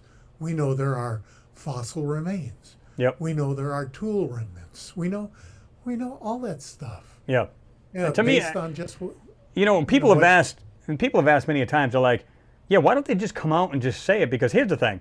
Let's say they said, okay, there was a civilization here on Mars. Okay, if the people go, the first question is going, are they still there? That's the first thing people think of is, maybe they're going to come after us. They're going to attack us. Like movies like Independence Day, which is like, is it a possibility that could happen? Meaning, like we were just talking about aliens, bad aliens. They're just setting people up to be fearful in case there was any another or an alien invasion. bingo. And to me, I go, wait a minute. Are you kidding me? The average person would be like, really, tell me more. I think people are more desensitized now. And this thing about UFOs, UAV, whatever the frick they're calling them now, to me they're UFOs, regardless of the fact. You can call it spaghetti for all I care. They're UFOs, they're unidentified. So, and it's like they're setting it up now to like maybe do a little quicker disclosure in case something does actually come about. And they go, we've been telling you guys all this time that we believe these UFOs are not ours, and here's proof right now. But they're not going to admit we've known about this, by the way, for like years. So I think that's the reason why this may be a ramp up, and It's I don't know. It's a ramp up. It's a ramp up to another false flag, in my opinion. Yes. And Werner von Braun said the same thing. He says the last card that the government will play is the alien invaders who want to kill us all. Yep.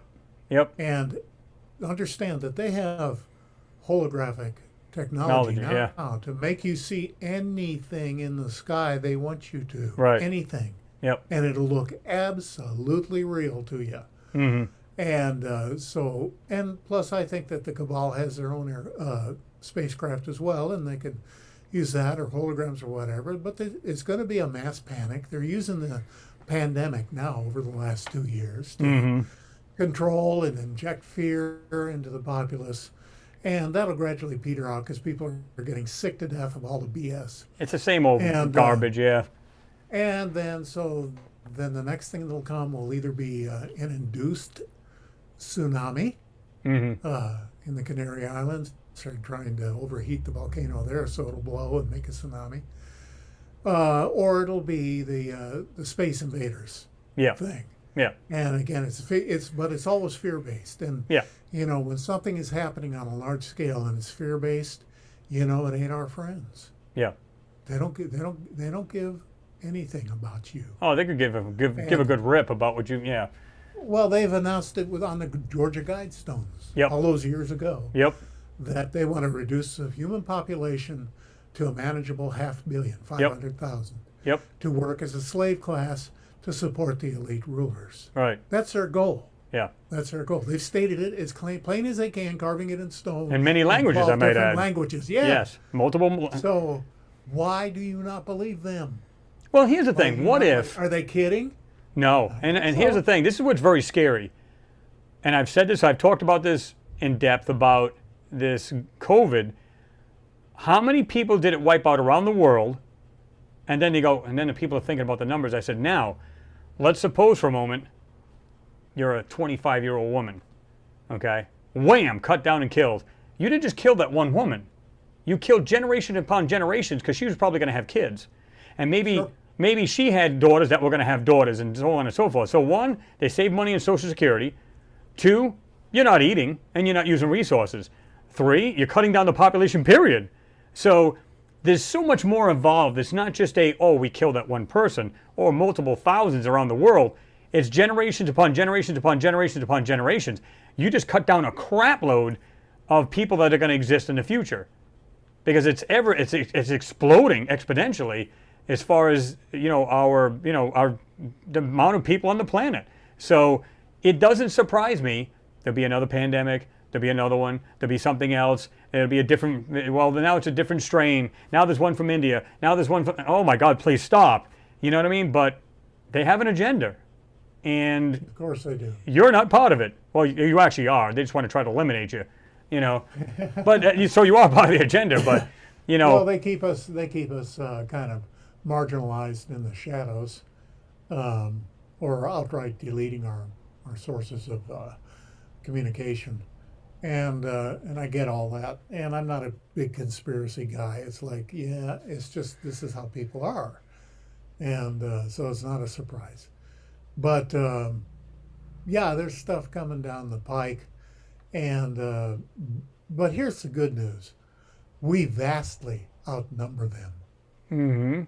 The good people of this planet, the people who just want to raise their families and love their children and enjoy their lives and pursue their happiness. Yeah. We vastly outnumber them, and they know that. Yeah. And so that is why these agendas that come down the pike are always geared towards mass fear, mass indoctrination, mass obedience, mass compliance. That's what it comes down to. Yeah, and it's always at the end of a gun. It's like I mentioned earlier, if you don't pay your taxes. Well, we pay our taxes. Why? Because there's a gun at the other end. Yep. If you don't pay your taxes, they may just kill you. Yeah. They'll Or certainly just take put whatever you you in got. It prison. don't really matter. Yeah. Take whatever you got and kill you. Yeah. I mean. Or whatever. But it's legislation at the end of a gun. Yeah. Which is why our founding fathers did what they did. We don't need to talk about that too much. I don't want to get this video pulled down. But which they do for the slightest little infraction. But yeah, wake up, people. It's time to wake up and be conscious, be mindful, be loving, be forgiving. That's the key to everything. Yep. Absolutely everything. Let it roll off. It's not a mental game. It's not a nice sounding platitude. It's not a cliche. But actually, in your heart of hearts, to learn to forgive. Well, whatever it might be. If you go by power.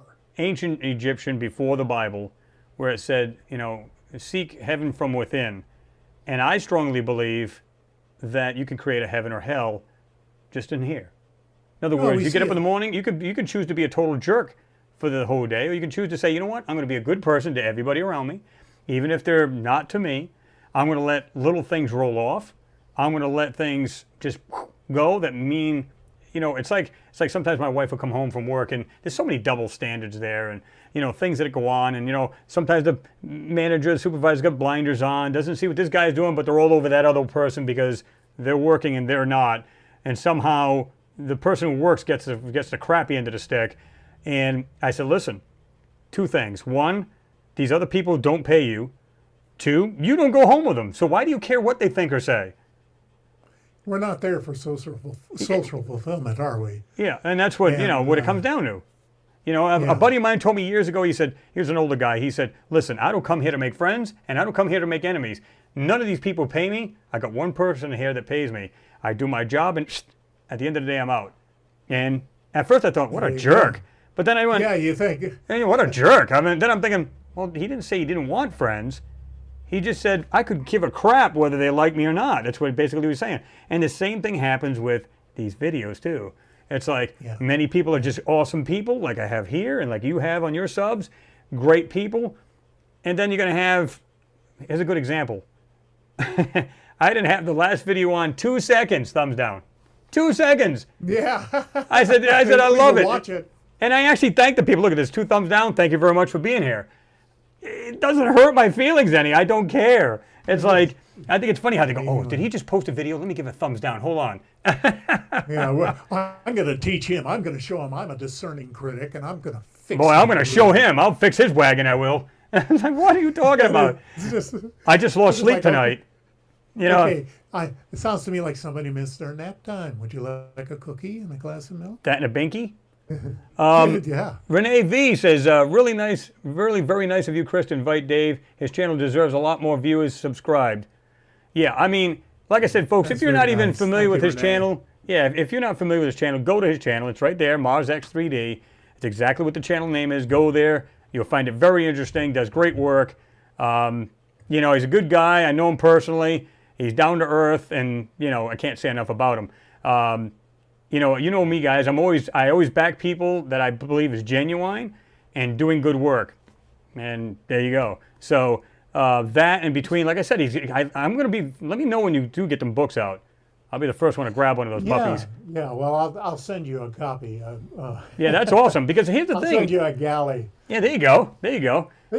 These suckers are wicked expensive, man. Oh, I know. Especially if you're using quality. It's like.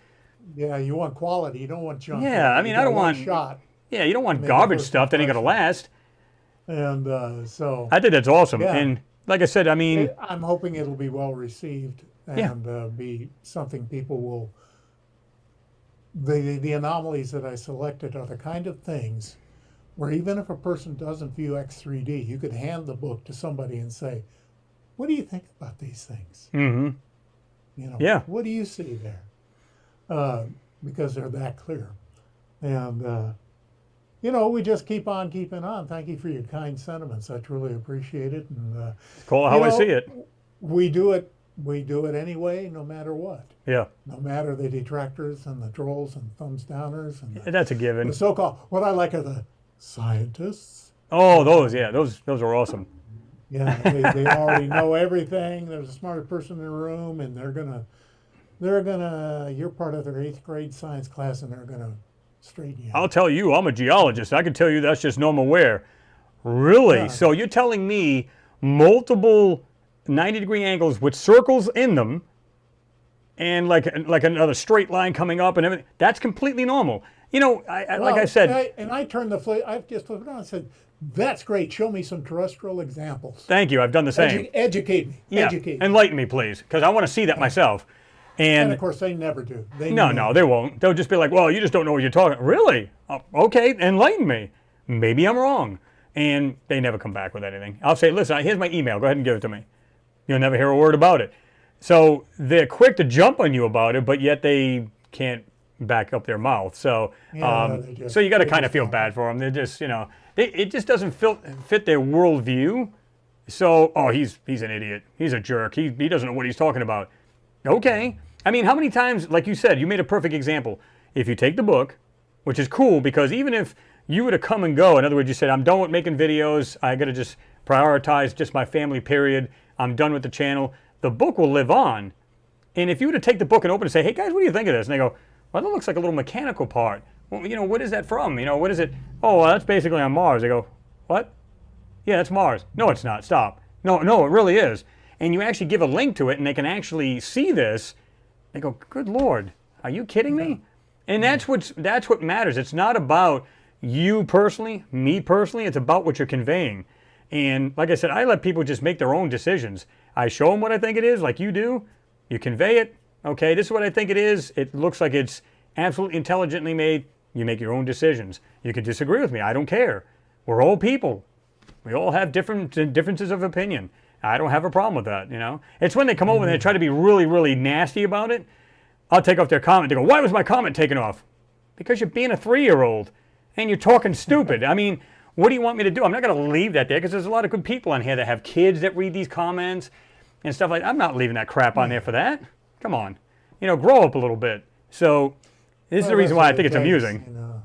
Well, the thing is they dislike the fact that you're up on stage.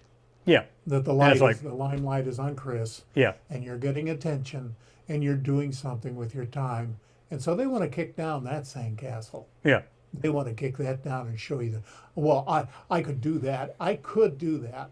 And I deserve that kind of attention and I'm not getting it and you are, so thumbs down. Yeah. And You suck. Well, the funny thing is I had years ago when I started trying out different microphones and stuff, I had one that had headphones with the boom mic. One guy says, oh, he thinks he's so important because he's got that headphone set. I'm going, why does that matter? You should be actually watching the video and what's in the video and not me personally. I'm a little confused. So that from then on, I thought it was comical because Will from What's Up in the Sky told me years ago, and I told these guys this, where he said, once your channel blows up, watch all the trolls that come out of the woodwork. And he was not lying. He was dead on. And it's going to happen. You got to take the good with the bad, the bad with the good, I should say, because 99.9% of the time, it's all good people. Sure. The rest of them are just trash. You know, you just got to go, what are you going to do? I mean, that's what it comes down to. They got nothing better to do, like you said. They're recyclable trash. Yeah. You got to at least give them that. They're redeemable. All right, we're going to take a couple more questions, then we're going to jump off of this, guys. If you have any questions. Sounds good to me. Phil C. says, hey, guys, let's hit the like button, please. Yeah, guys, hit it. It means a lot because YouTube will share this. Big thumbs up. Yeah. Oh, what do you call it? I'm not even sure what it says. AK6, oh, okay, 6781 fan. What happened to Thomas? Well, Thomas is very busy. He's actually... working for Billy, isn't he? Yeah, he's actually working with Billy. He actually makes a lot of these videos, which the Black Knight satellite's coming out soon, folks. So stay tuned for that. That's supposed to be coming out really soon. He's doing a lot of editing and making these videos for him. So he's literally working for Billy, both him and his wife. So this is the reason why you'll see him come out with some videos, and sometimes there's a span between them. So you have to forgive him for that. But he's very busy doing this stuff, and there's a lot of content. And so he's trying to do that. And of course, he's on Forbidden Knowledge and putting all these videos up, and he's putting up these videos for him and whatever he's got to do. And plus, he's editing different, Billy's been to, oh my God, where hasn't he been? He's been on the Nile. He was out there with his, I guess it's his girl. He's out there. He's on the Nile eating lunch. He's going through the pyramids. So he's got a lot of content he's trying to put together. Plus he's all over these shows like Gaia and all of these other shows. I mean, he's literally a busy guy. So Thomas has got to edit these things. So he's quite busy. So yeah. I've noticed that the Will hasn't been really in evidence much of late. Is everything okay with him? I haven't really heard nothing from him. I know he's a tech guy, and he's a tech guy at his job. And I know he still plays in a band periodically. So I don't know if truthfully what he's doing, because he was doing fantastic, and he still has that other site, What's Up in the Sky 37. I believe that's still operational. I think I think I put videos up there one time, or I put several up there, and then I just really never went back to it. And it's not that I hated the site; I had other things going on, so I never really did get back to it. So there's a lot of things that it's like yourself. You're really busy. You're trying to finish the book. Of course, you want to be with family, and that's the way I try to do it too. Try to get a little flavor. Sometimes this is the reason I don't make a video every day, because you do need some downtime. Although it's not like I'm not working the next day. In other words, if I put a video out Monday, Tuesday I'm already making one or getting ready to gear up to make one on Wednesday. So it's a full-time thing. Yeah, people are saying, oh, well, you didn't make one for Tuesday, so clearly he's just out, maybe he's hanging with his family. No, you're still doing that, but then in the evening time, you may be looking at photos, maybe gearing up for another one the next day. So always constantly looking through again, it's a hobby for me. It's like, along with like shortwave radio and stuff like that. I love that stuff. But anything communications is good. So the thing is, it's like you just have a lot of things to do. It's like family first, of course. Everybody would vouch for that on here. It's all about family first. And then, okay, maybe you got your hobbies. You want to do something, you do your hobbies. Something you're passionate about, like I am about this, and like David is about his. And a lot of other people who do these are very passionate. So, and then you want to convey it. So this is where you guys benefit. So, like I said, there's people like, when I first started, I swear to God, this was funny. Well, it wasn't then, but people like, oh, dude, I don't know why you're even doing these videos. You should kill yourself and all this other stuff. And I'm like, damn, I didn't realize they're going to be that harsh. But I went, you know what? Do they know you? Do they hang out with you? Oh, come on. And I just said, this is funny. It turned comical for me, actually. At some point, I was just like, oh my God, whatever. So I just get the thing I just swipe them off like, the comments off like a dead fly off the table. I don't even bother now. I just kind of laugh it off. Josh D says, I know some people tried 3D and failed. I don't know if he meant actually viewing it and failed, or tried at it, meaning try to put it together, which may be what he's saying. It may be. Lately, I've been putting fusion dots on my images, which helps a lot. Yeah. And the thing is, if you have normal 3D vision, you can do X3D. Mhm. The only obstacles are in your mind. You think, oh, my head's going to hurt. I'll have eye strain. I'll get a headache. My Oh, head's gonna explode. oh, my nose will run. Oh, And, it's not that that's complicated. like, No, not at all. it's so easy. It's so that when you finally do it, you go, really? It's like, That's what? all. That's how hard it was? Uh, Stephen Porter, we'll answer a couple more questions and then we're going to close it out. You said, You bet. how come we never get a close-up of UFOs always miles away? Surely someone has a good camera that could see these up close. My take on it is, and you're right, why is it that we always see either night vision photos, hazy photos, it's either, just weird, bizarre things from the military, keep in mind, because, UFOs don't fly in the daytime and next to the military. So yeah, I find that a little amusing myself. This is the reason why I'm not sure I trust that it's extraterrestrials all the time. I think it's a lot of us. And I think it's a lot of us, and there are plenty Yeah. of clear images out there.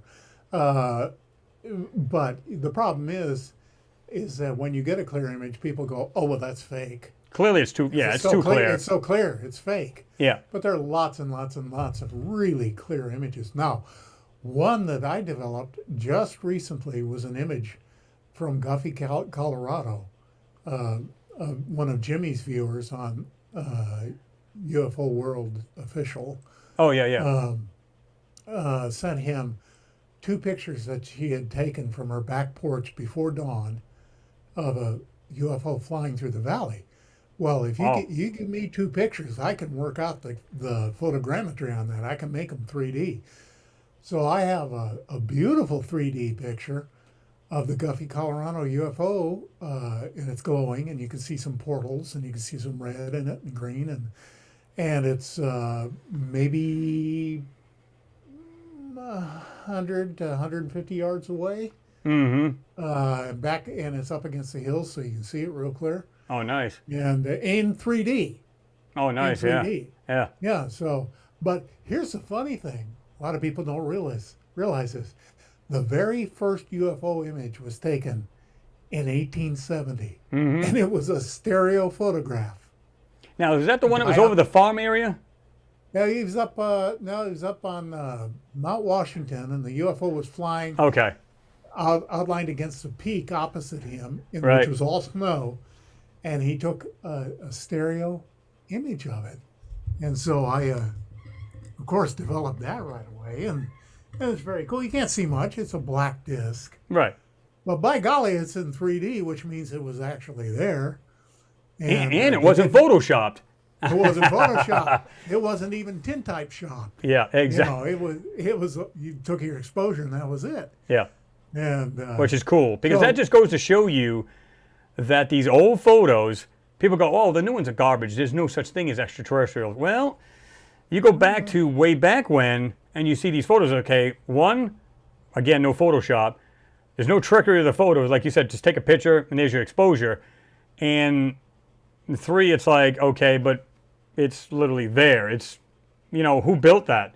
So, you can understand maybe like 40s and 50s and 60s, because I even said that. I said, why is it that when we see UFOs over the course of years, like from the 50s or 60s, they look old and clunky, like they've been riveted together. And then as the time progresses, they seem to get more smoother, high tech.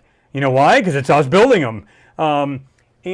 But that doesn't mean yeah. that we didn't get technology off of like Roswell UFO, like, fiber optics and microwave and all this other stuff. That doesn't mean that we didn't have, extraterrestrials visiting us. It's been, ancient civilizations have talked about this. Many of them have, that these, these gods from the skies would come down and all this other stuff from, like, what was it, the Book of Ezekiel and whatever else. Oh, yeah. I mean, the list goes on.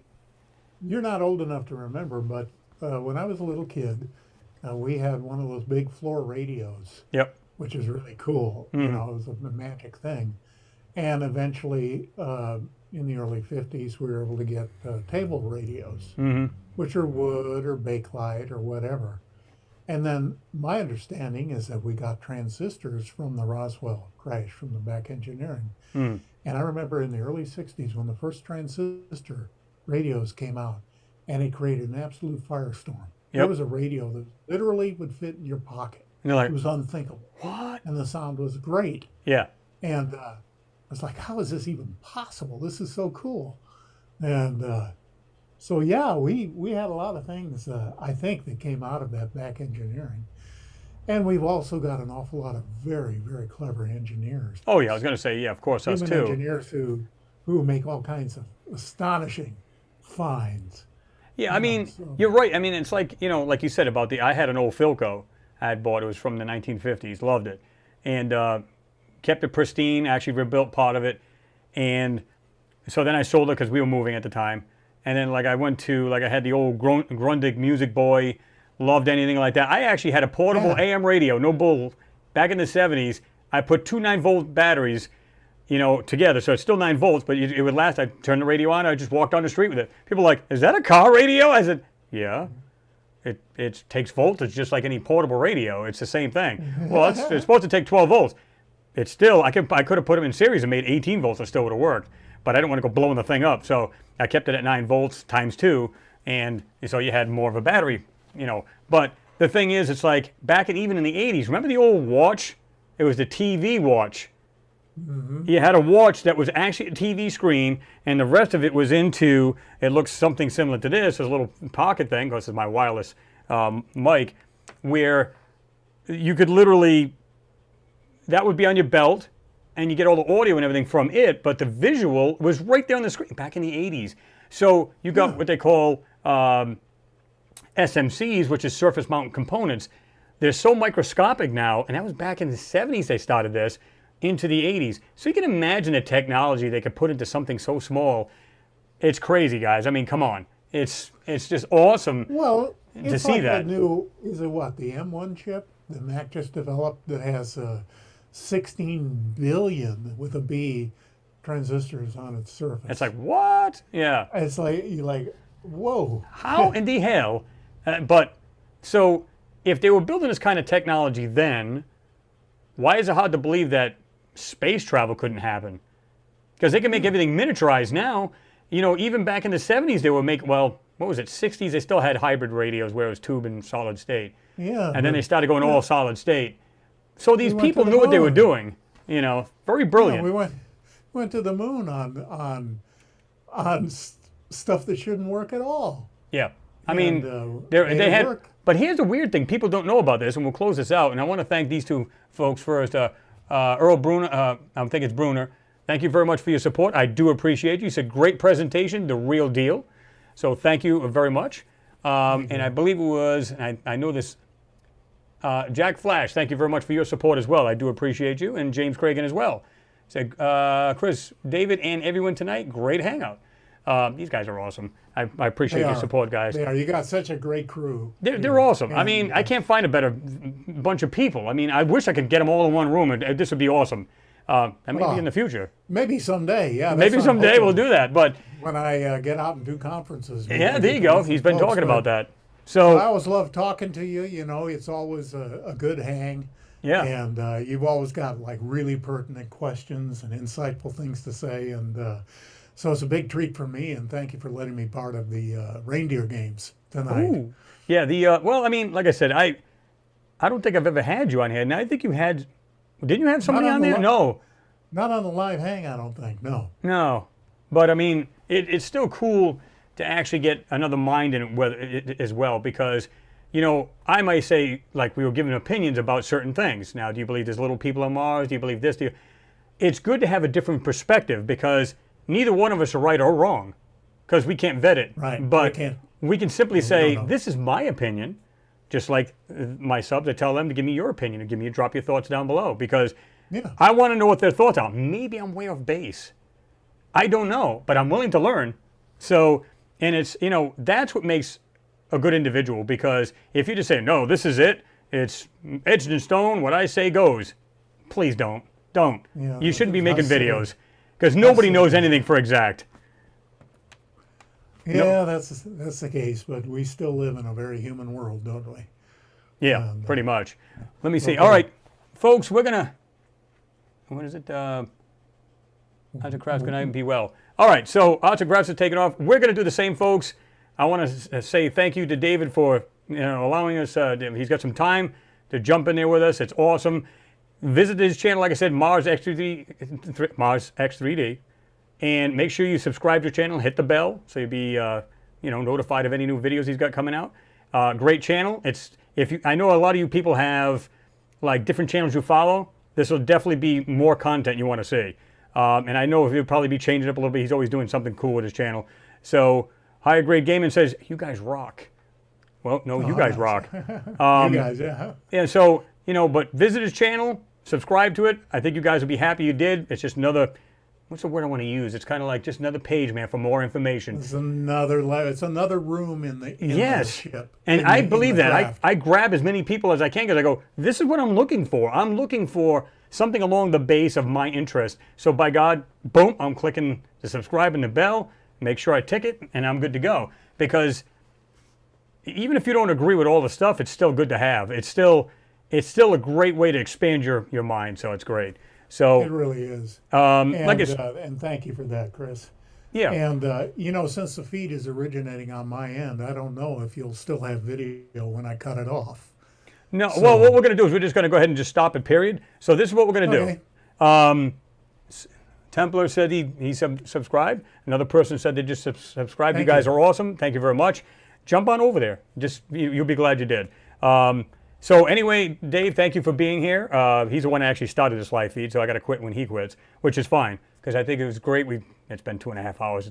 It's always. Oh, we had a good time. Dave, it's nothing for us. I swear to God, I'll be on here for 3.5 hours and not even realize it. Because they'll be just talking amongst themselves. We're doing the same thing, we're going back and forth. Next thing you know, we're like, does that say 4.5 hours? I think I hit 4.5 hours when I was like, wow, I didn't even realize it. That's why I said we could literally get in a building and you'd be there for like 2-3 days straight just talking about this stuff. It'd be awesome. But anyway, we're going to let you guys go. A big thank you to everybody who support the channel. It doesn't matter how you support it. It's awesome the way you guys do it.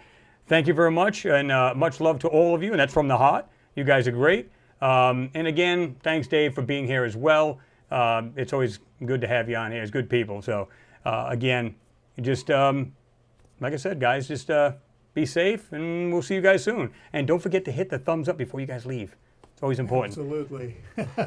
Hey, everybody be well out there. This is your buddy Dave over at Monetization. Actually, I can cut this off myself. Hold on. Oh, you think, huh? No, I can't. You think? No, I mean, because I get the live feed going.